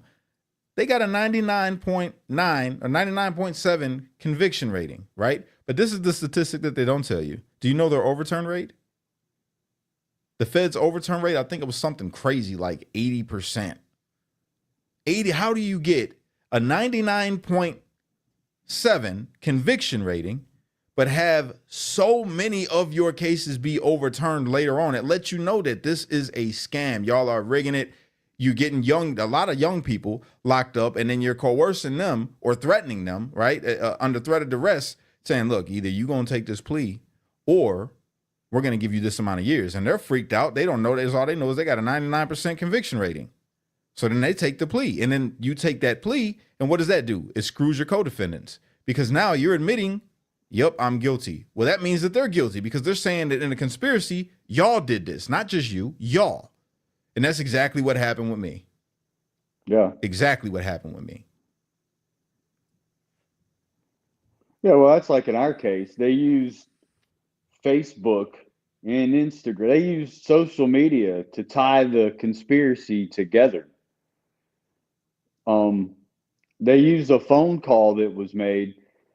So the Oath Keepers were going to provide security for a couple of rallies. They went to one and they were engaged by Antifa protesters. So on this phone call, they were preparing to go to another rally, and they were talking about ways to defend themselves against Antifa. Well, they used that, and they said, well, this person was on this phone call. So this phone call is the start of the conspiracy. Before January 6th was even announced, they tried to say that we were conspiring to overthrow the government in, I think it was November 9th was the phone call. And then it's funny because the guy that they ended up using to verify the phone call, which turned out to be one of the confidential human sources, he had his name changed 8 times. All 8 times he had his name changed because he had been charged with sex crimes, pled out to them, and then changed his name. He had been a member of the Oath Keepers under these names, and he had called the FBI several times on Stewart Rhodes. Wow. And they deemed his intel as hearsay and not valid. But then they turn around and use him as the corroborating witness to verify the phone call to say that was the start of a plan. It's a dirty game, bro. I'm telling you, people don't realize how screwed up it actually is. And again, not the whole justice system, because the judge's job is just to sentence you. That's the judge's job. But the people that bring the cases against you, this is why we go so hard on the Department of Justice, right? Because the people that are bringing these cases against people in the United States of America aren't bringing it to serve justice. They're bringing it because they need a conviction. Yeah. They need it because somebody somewhere got some bonuses. stock in the business, in the prison business. Well, they're getting bonuses for numbers too. It's just like the program they've installed into the FBI where they get bonuses for the amount of cases they get. It's the same way with the assistant U.S. attorney's offices. You know what I mean? They get bonuses for getting cases and convictions. So yeah, my they don't public care defender about, got 10 racks just for nothing. Yeah. $10,000 because she said she represented me. Like, what? And you show up and talk to me for 15, 20 minutes. That's it. That's what the legal system is right now when it comes to you getting a public defender and you got a federal case. They come talk to you 15, 20 minutes, and you get 10 racks. There you go. It's crazy. It's crazy. Since 2007, the Supreme Court has reversed lower court decisions in approximately 71.3% of the cases it has decided. That's what I'm saying. That's insane. Insane. That's a very high number. So out of all them convictions, 71% of those convictions were false? Are you kidding me? The other interesting thing I found too is that only 2% of all federal cases go to trial, and half of those are acquittals. So, they use the lawfare technique of, forcing people into pleas by overcharging them. That's why they got such a high conviction rating. And then this is where they get you real slick at. They put in your plea agreement that you cannot appeal. The only thing you could do is file for a habeas corpus, and they not going to let that happen. They just hit you with that. Look, we'll give you this plea, and instead of you getting 1,000,000 years, we're only going to give you 100. Okay, you'll be out before your body starts to decay. And by the way, once you take this plea, you can't appeal it. That is a raw deal right there, man. Not to mention the guidelines, a 3-point reduction versus a 3-point enhancement between taking a plea deal versus getting convicted. Yep. Yeah. Incentive, not for nothing. Gamble. Not for nothing. Like taking responsibility if you are in fact guilty, like that. There's something to be said about maybe showing leniency or mercy, but the sheer 3-point reduction versus enhancement, that's a 6-point difference. Is it justice where if you are in fact guilty of the crime, that it should be a 6-point difference depending on whether or not you put the government to its burden? Right. I really don't think so. I think that's practicing your rights to force them to prove. Yeah. And the sadder part about it is how many people are actually incarcerated right now simply because they were scared not to take it to trial and they were innocent. and they took the plea deal because they knew if they didn't, they're gonna get at least double the time that they got. How messed up is that? So when you hear brothers that is in prison and they say, "Man, I ain't even do this, bro. I'm innocent." And I know it's the thing that people say, "Oh yeah, everybody's innocent. Everybody say that they innocent." No, there are brothers that are literally in there and they are innocent. They didn't do it. Don't believe. Look at the overturned rating. Look at the appeal rate. Look at how many people went on an appeal to show that they were wrongly convicted. You know, the messed up thing is a lot of those people, I'm just like spitballing here. I would imagine a lot of those guys, I'd say a lot of those guys probably only figured out how to deal with the system once they were in it. Once they were in it, they realized, yo, they violated this right. They did this with, I don't know, ineffective assistant, kind of whatever the case may be. And yeah, then they finally made their way. But it obviously, when you get convicted, maybe some people get, you know, bond or whatever, but for the most part, you got to go to prison before you can get out of prison. And that's just an unfortunate reality. But again, the lawyers and especially the public defenders, they have an incentive not to help you, but also the prosecutors have an incentive to withhold any exculpatory evidence. Even though we know it as a Brady violation, the average person who gets picked up probably doesn't even know the concepts. And even if they did, it doesn't mean that they have the pull to force prosecutors to provide things that would be beneficial. So yeah, there's just a system that there are too many incentives to be dishonest, and that's got to go. I agree, bro. I agree. Cash and I did a show in November about the justice system and, you know, a lot of the problems that we found statistically that we could prove in the justice system. So if anybody's interested in that, and we found some crazy facts about, you know, how many people are held in jail because they couldn't afford bond of under $1,000. And, you know, the average, time people are held incarcerated because they couldn't make that bail is like a year. And in the J6ers case, I think it was over 18 months. And then the whole race thing, when they throw the black stigma, like black people are criminals because of the high crime rate, right? But what they don't tell you is the overturn rate. What was it? It was like 57% free, something like that. 57% of convictions on black criminals are overturned, and they were innocent. But again, this is a way that they keep people. They keep people divided by these things. It's on purpose. Yeah. Everything that they do is on purpose to keep people divided, to where the person that don't see black people every day will be like, "Oh no, stay away from them. He's a Cash. He's crazy. Look at him, the color. He's got to be one of them." You know what I'm saying? I wear the do-rag. I look the part, right? And then on the flip side of that, it makes black people that are incarcerated by white COs look at white people and be like, "Man, these white people locked me up, man, and they took away my life, and I was innocent." And da da da da.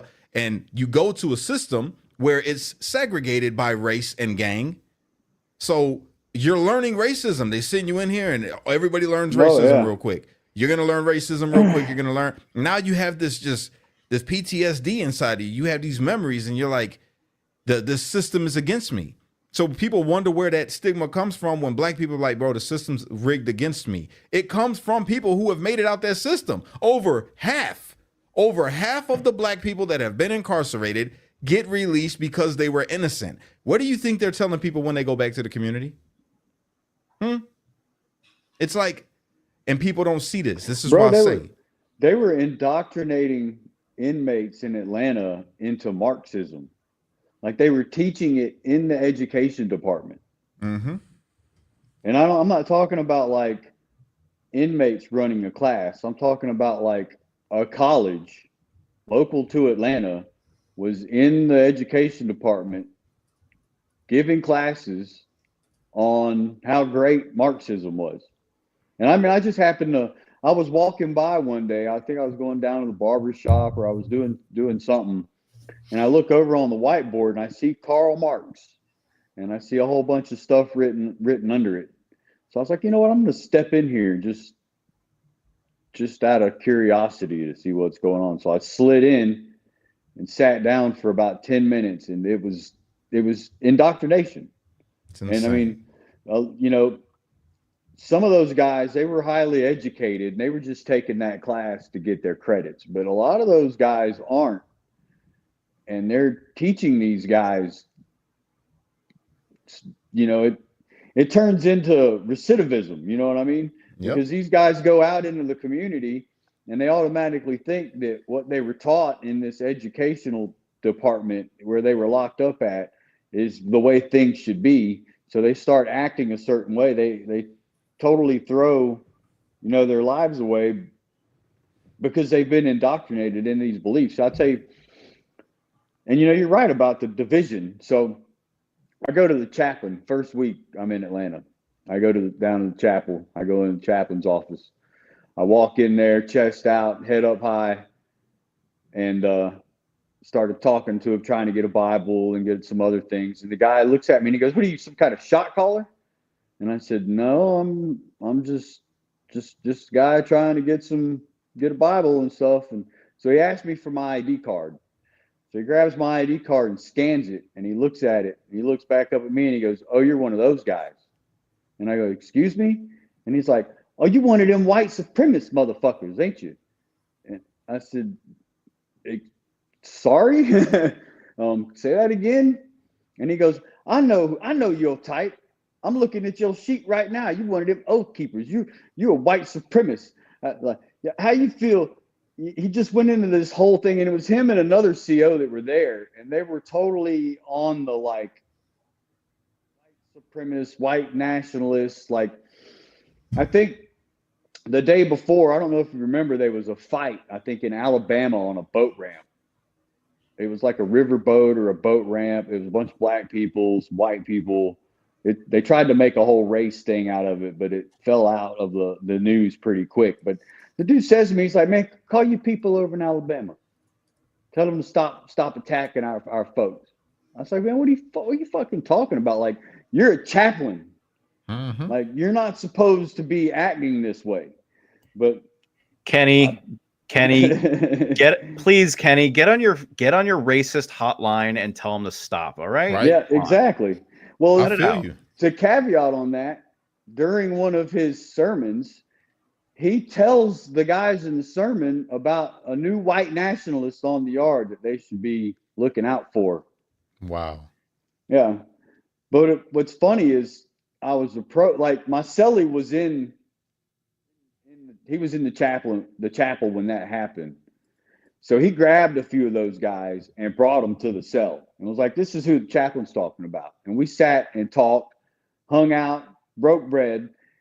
And eventually I'm walking the yard with these guys. I'm working out with these guys. And they're all like, "Man, you ain't what this dude's saying you are." And I was like, "Yeah, because the guy's not a chaplain. He's got that title because he gets paid a little bit more money." Mm-hmm.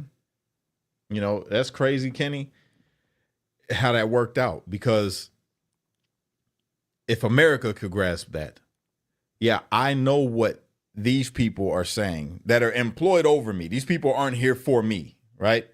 They're not here for me. They're here to control, to make some money. And on a scale of all of America, if America could grasp that, like, look, these people that sit behind these podiums and these people that sit in the Congress and these people that sit behind the desk and tell you the news, they're not for you. They're not for you. We all live together. America, we all live together. So regardless, when the BLM riots happened, they telling me all the white police officers is killing people. You fall into it for a second because it's a trigger for black people. When you hear anything about racism, white cop kills black guy, we fall into this thing and it's like, hold on, wait a minute. And it's not until you go outside your door and you see the people that look like the people on the TV that did the wrong and you actually talk to them and then you hear them or they hear you and you're like, oh, that's not true. Same thing with white people. You know what I've heard a lot my whole life? Oh, you're not like them. You know, what does that mean? I'm not like them. I know what they mean, but they don't know what they're saying. You get what I'm saying? Yeah. I'm not them. I'm just a regular American person. Don't judge me based off of what you heard or what you've seen from somebody else just because I look like that. That's Oh, not Martha. me. Martha, You know? he's one of the good ones, Martha. Right, exactly. That's the thing. But hearing you talk about that makes me think about when we were in DC DOC and I first went to go get the haircut. And they let the barbers that were on the other side of the jail cut my hair. And I had a conversation with the barber Johnson, and they were asking me what I was there for. I told them the conspiracy and January 6th. They said, "Oh, you went to January? You with all them white supremacists?" And I'm like, "Bro, they not white supremacists, bro." They say, "Hell, they not." I watched the news, and that's what they were telling me. I said, "No, bro, they're not white supremacists."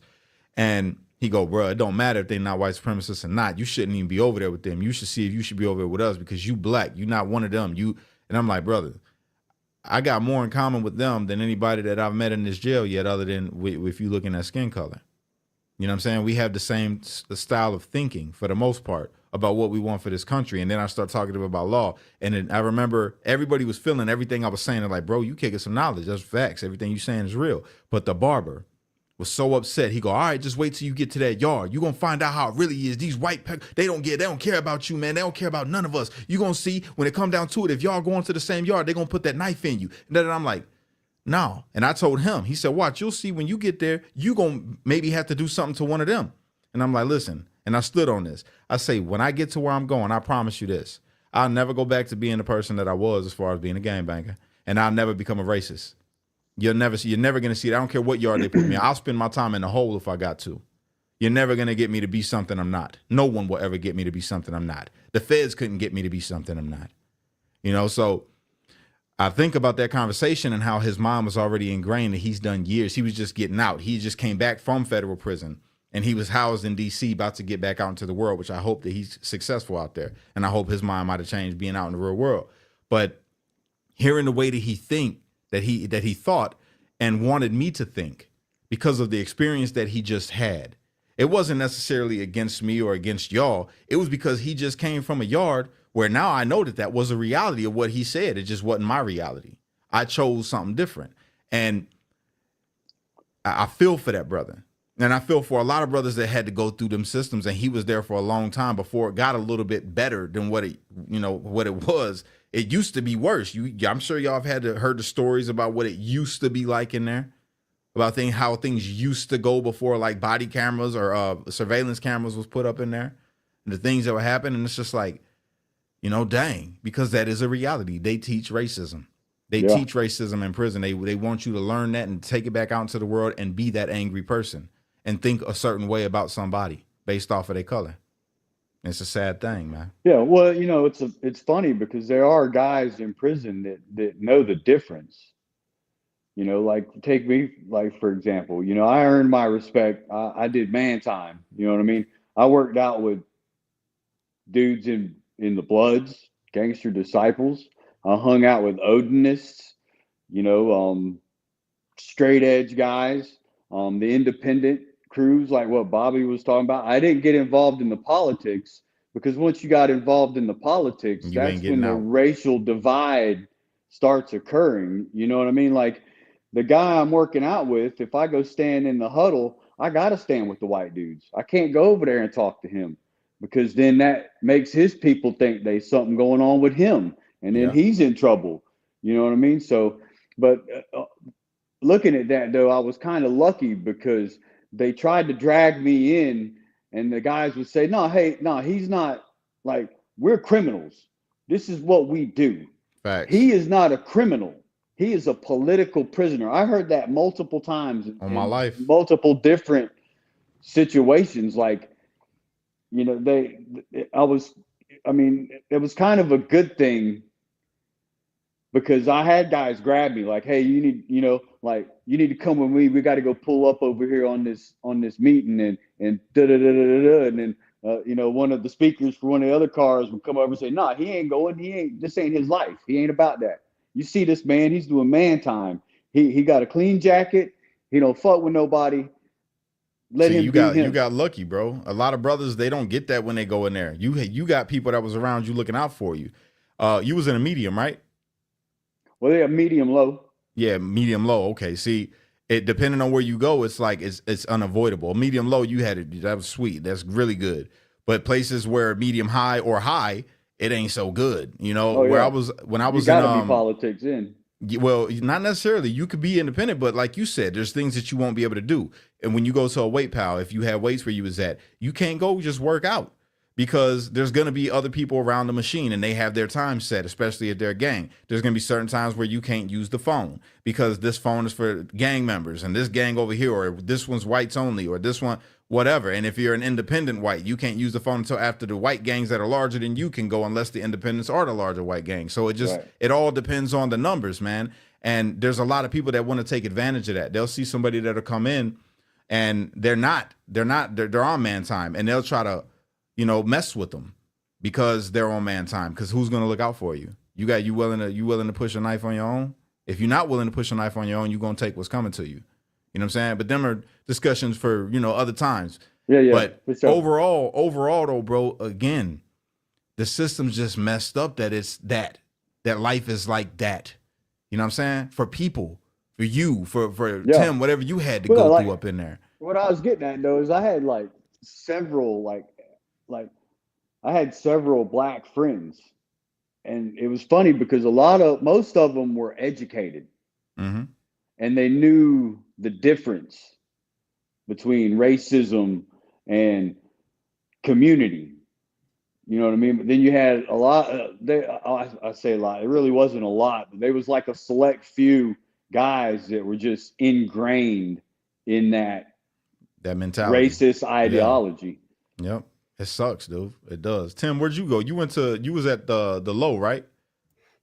Yeah, I went to the low, Fort Dix, right here in Jersey, which it's ironic because that's where I worked in the Army. That's dope.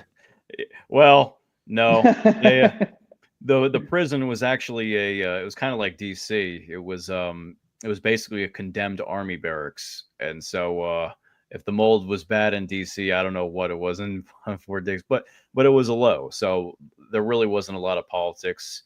I'm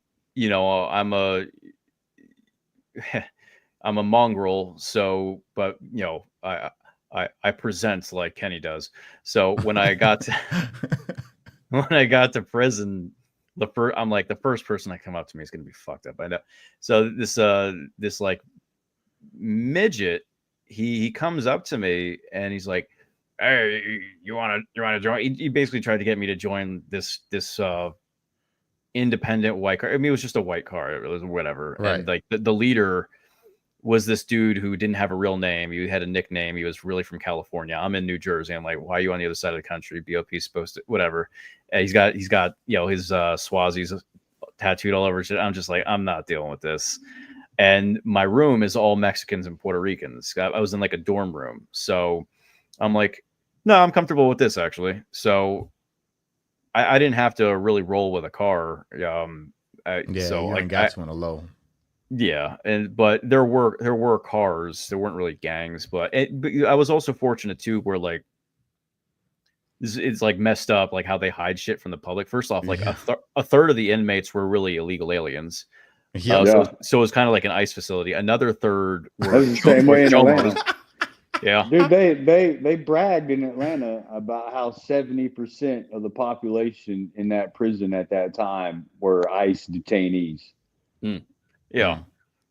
We had a third were illegals, a third were chomos, and then the other third were just people who were there on like regular time for like drugs, guns, gang, whatever. Yeah. But most of the people there, like the cars there, were primarily location based. So like New York, New Jersey, North Carolina, Philly. So like I really didn't experience a lot of racism in prison. It was mostly just people trying to get their time done.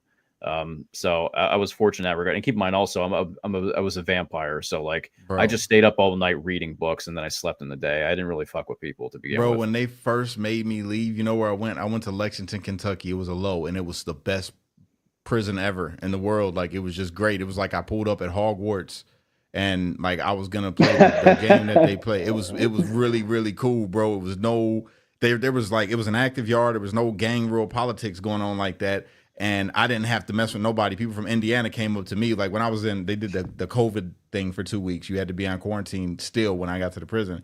And while I was back there, people were coming back to bring you your linens and all of that. And they're like, yo, bro, where you from? I'm like, oh, I'm from Indiana. And it was like, oh, man, well, I'm going to let your boys know that you're here. I'm like, all right, cool. So he let the Indiana card know because they asked me if I was on gang time. I'm like, nope.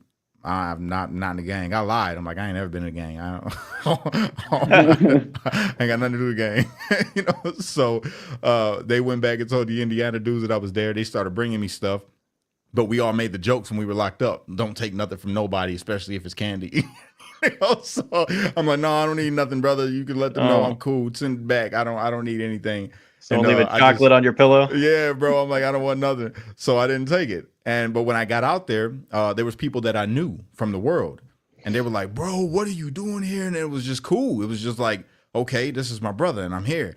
And I met a couple good dudes in there, and then I met everybody. And then my name throughout the prison when I first got there was J6. That's all they called me, J6. J6, oh, he's a political prisoner. It's J6. Even the COs. Same with me, yeah. Yeah, the COs loved me there. It was great.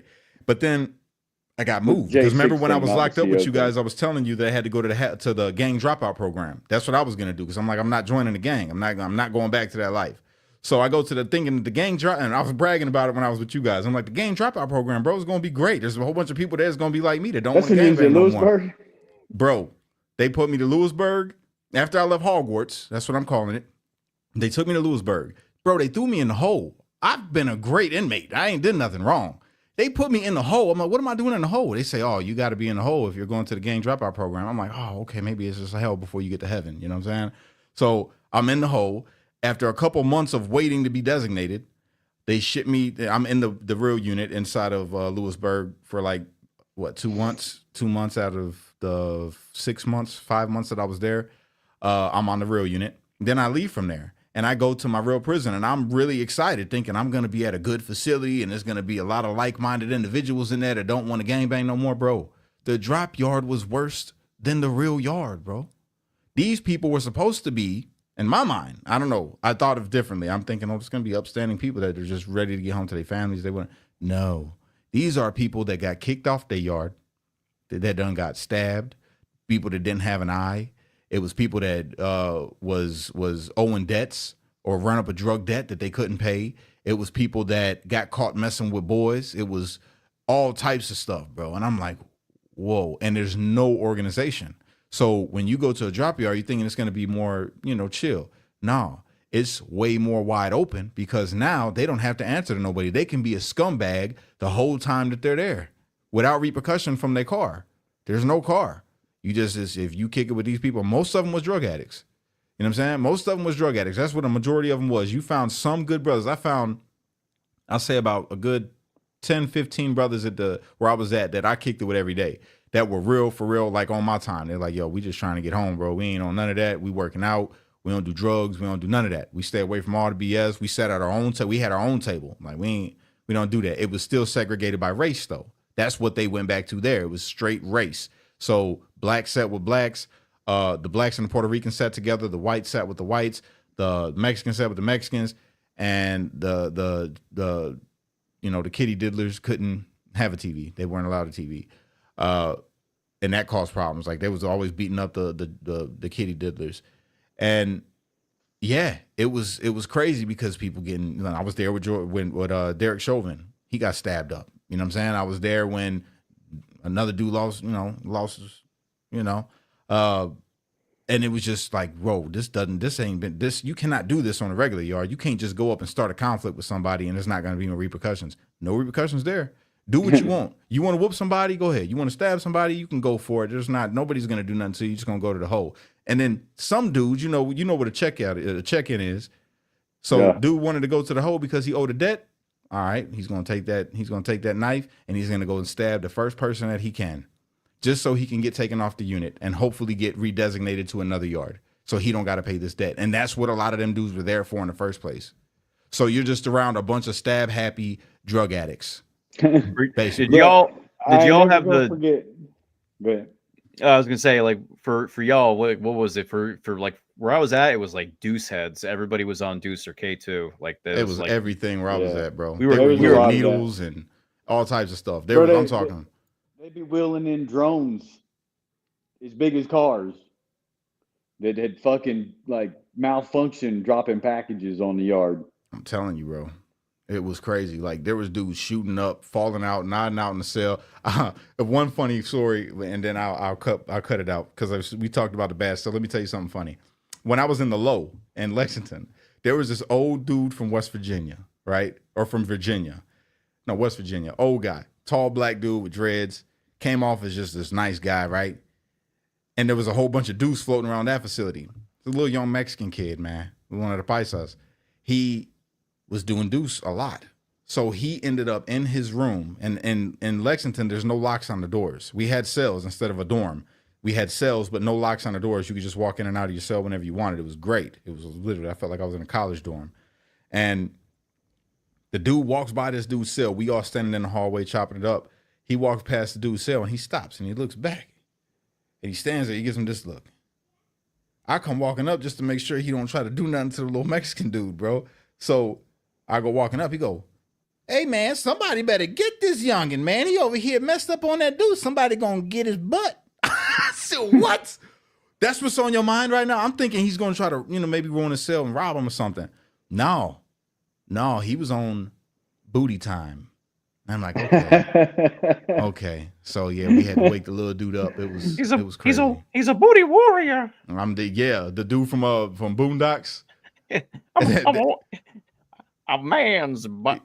Exactly. That guy. I was like, like, you, yo. and he I blew my want mind after that. And he had the store too. That was the dude that had the store. So we were all buying stuff from him after that. It's like, no, we can't mess with him, bro. He got other things on his mind. He been down for a long time too. Yeah. And he just got there like a month ago when he got from a medium. He worked his way down to the low. He's like, nah, we can't mess with this dude. I can do this the easy way or the hard way. Well, The choice is yours. The choice is yours. I still remember me and Kelly walking out to the yard at Lewisburg, and we hear, Kelly, Kenny. And me and fucking Megs were just kind of like looking around. Like, what the fuck is that? And Kelly, Kenny. We look over, man, and there's like like half a window. Yeah. Like dirt level. And it's Cash. Yeah. Yep, that was me. I was like, excited, man. Cash. I was so excited to see y'all, bro. You have no idea. I was stuck in the hole. I ain't talked to nobody. I'm like, man, couldn't get mail, couldn't get nothing going on. When Trump first said he was going to pardon us, we were at Lewisburg. So the next morning, we're walking out to go to the yard, and the unit that was over the shoe where you were at, we're walking out, and all you hear is, he's gonna pardon you. And like all these dudes just start yelling and screaming and beating on the windows. And it was like, wow, this is fucking nuts. Yeah, man. It was good. It was good, bro. Yeah. Happy I got a golden ticket. I wanted to ask about that. Did you guys see the news? I think it was today that Trump is going to, pardon or give clemency to 1,500 plus. I heard that. Yeah, I heard that. I had any reaction to that? I've seen two different. Well, that's the first time I heard the 1,500. I think I saw 1,000 plus, and I'm actually confused because it seemed my understanding was Don Jr. retweeted someone who said they should pardon 1,000 plus, and I guess Don Jr. said that or something like that. Was there an actual statement or no? There was an actual statement, but not by Trump. I forget who it was that was. I forget who it was that was talking, that was saying it, but they were on whatever news network it was, and they said that Trump's gonna hand out over 1,000 pardons. Okay. So we'll see. We'll see clemency at first, but then I watched the video where they said pardons. So I was cool with that. I'm like, all right, that'll work. Pardons is far better than just commuting a sentence. Yeah.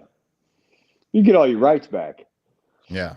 I actually talked to my the public defender for my appeals, and we discussed all that today.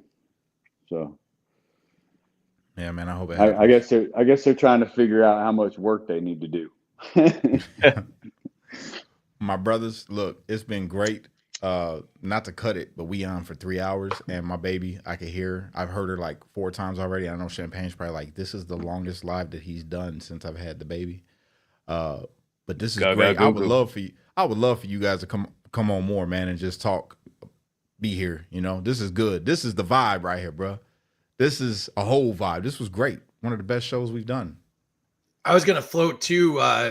When the pardons come out, I think we should do that night if for whoever's available. I'm down. Likewise. Yeah. I'm game. Anybody want to say anything in closing or have anything they want to promote? Yeah, so I got an OnlyFans. No, I'm just kidding. And is it with the Graves?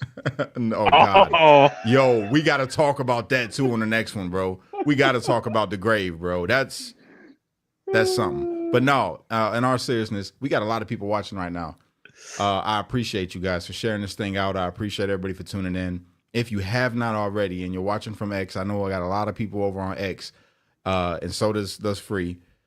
I would appreciate it if you guys could please follow both of these brothers that's up here, and also make your way over to YouTube and hit the subscribe button for me. All right, it don't cost you nothing. I get paid off straight views. So all you gotta do is go there to watch me, and it's the same stuff that I put on X. If you all could do that for me, I would greatly appreciate it, because unlike the other Jan 6ers that probably have employment right now, I live in a very blue place, and I don't have the skin that wins. So the J6 thing doesn't work the same for me, because I'm a black, violent Latin King J6er in the news. So when they Google that, it's like, oh, okay, yeah, he's a J6er and it sucks what happened to him, but you know, that's been my experience so far. I bet you if I moved to Florida, I'd have employment like that, which would be great. I'm thinking about it. But Hell no, yeah, for come real. on, bro. I'm deadly thinking about it, brother. Like, I need to get up out of it. It's not working. I mean, I love it here. Don't get me wrong, but it's just, I would like to do more, you know? But this is where I'm at right now. So if you guys want to support, please go to my YouTube channel, Cash Kelly 1.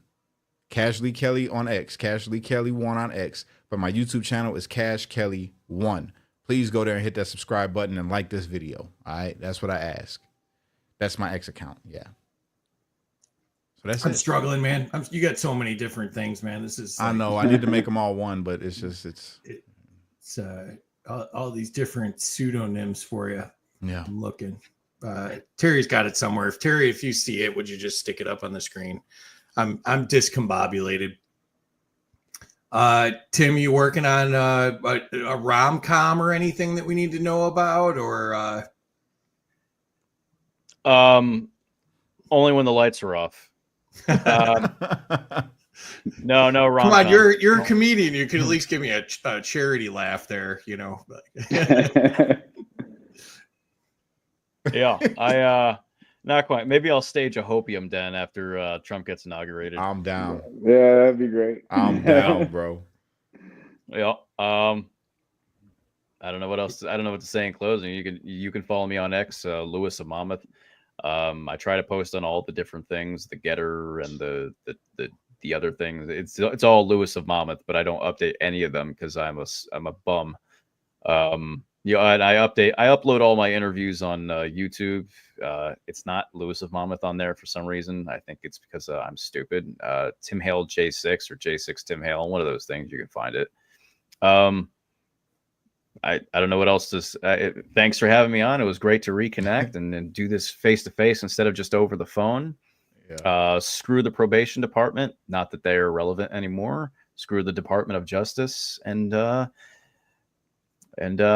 like eggs. I don't know about you guys, but I don't want to be controversial. But thanks for having me. You're really funny, and I had already floated this idea to Cash earlier, but I want to do the game show. I want to do a J6 edition, so we'll be reaching out about that. So if you haven't seen the game show, you'll go viral, bro. If you have Tim on that show, I promise you, I'm creating viral clips out of it because he's going. Bro, it's going to be fun. We've got a 50-50 chance that you still don't know the rules next time, Cash, too. It doesn't matter. I'm not telling him the rules. I'm just going to let him go into it like I did, you know? Rules are made to be invented. Oh, you'll like it then because that's exactly what it is. The I think there are no rules. Honest to God, I think he'll win, bro. I don't think they can handle him. is the pizza for you and me. Squidward. Yeah. Kenny, We gotta have anything them you all. want to throw out there as we close up here? No, thank you guys for having me. Unfortunately, at this time, Battalion. Angels Patriot Battalion. yeah. There is no social media for me. You can check out angelspatriotbattle.org. If you want to learn more about me, my story, you can also check out The Blaze. They've done extensive investigative journalism on my trial and my case. That's about it, man. Thanks for having me. And again, check out Angels Patriot Battle. Get you some J6 gear. Everybody go check it out. She got some really dope gear on there. Straight up. Go check her out. Support this brother. She makes patches, hats, Yeah. custom made to order stuff. So whatever your heart desires, And the banana make sure we hammocks. throw that in The the banana hammocks are very affordable too. Only used once. Touche. I think from the internet they're worth more if they're used. Oh yeah, that's right. It depends on who used them. This is good, man. This is great. I love DeGrave. this. Yeah, for real, dog. Yeah, hey, he's out. He's got a page. I didn't know that. I just seen it yesterday. Yeah, he already blocked me. It's I ain't said nothing. I was just like, hey, do what you do, bro. I seen you guys had a little spat on your page. I was like, oh, it's going down over here. I liked your comments and Scott's comments, and just let the rest be. Everybody, if you're interested in learning about that, just go to Tim's page and just go through it. That's all I'm gonna say. Just go through it. It's a good time. Yeah, man. But Free, thanks for hosting this, my bro. Yeah, this was awesome. I really enjoyed it. Thanks for doing this. Thanks for going the distance, Tim. Thanks for jumping in, Kenny. This was really, this was the best information I've seen available. So this was really good. And appreciate you guys being willing to share, what was, such an awful experience. I'm glad you guys got the friendships and, the growth that you got out of it, but obviously it was just an overall absolutely terrible situation with, lawfare unseen in our lifetimes. And, I can't imagine having to go through that. It's just, I don't think people realize how awful it is. So Cash and I will be back. We've got some stuff percolating. I pitched it at the beginning. If you missed the beginning, you can see what all we got going on. Make sure you're following, all these folks and, checking out those things. Make sure you're following Terry. I mentioned that before. And we'll be back. Terry and I'll be back with Mike Decentralized on Thursday, and then hopefully game show over the weekend, but I don't plan those out very well in advance. And I need to find 3 people. That's a lot of work for us. So it's a lot of squirrel wrangling. Hey, I might be down again if you can't find nobody, because that was fun. I had a good time. So. It was a really good time. So if you haven't seen the game show, check it out. It's in my feed. Under my articles on X, you can see all the shows we have there. There's, a half dozen that Cash and I have done together, and then all the rest of them as well. Tim, I think you'd be interested in a lot of it, because we're doing a lot of like localism type stuff, grassroots organizing, how to kind of fight back against the centralized powers that be that are screwing up pretty much everything, including the justice system, as you guys pointed out so very well. I might disappoint you. I see that anarchist symbol behind you. I'm a filthy imperialist warmonger, so I don't know if we'll get. I don't know if we can mesh like that. No, I'm not a warmonger. I am an imperialist. Yeah, Cash gave me crap about being an anarchist the other day too. So I get it a lot. Nobody really likes us, including us. Hey, so. It's all right, man. I was 14 once too, so cool. To come out of the federal prison system and not want them to all go away immediately kind of blows my mind. But I'll wear that, man. I'll wear it. I just want to say before we get off here, because I do got to go. This is Cash Kelly checking in with the J6ers just to let you know that the J6s ain't racist. You know how I know? Because I'm a black one. I'm gonna That's fucking great. because you tempted me, I'm gonna play you out with my anarchist song. So thanks again, everybody. Appreciate everybody that joined. Almost 6,000 people, really cool. And we'll see you all next time. Later. Keep it. From the ashes,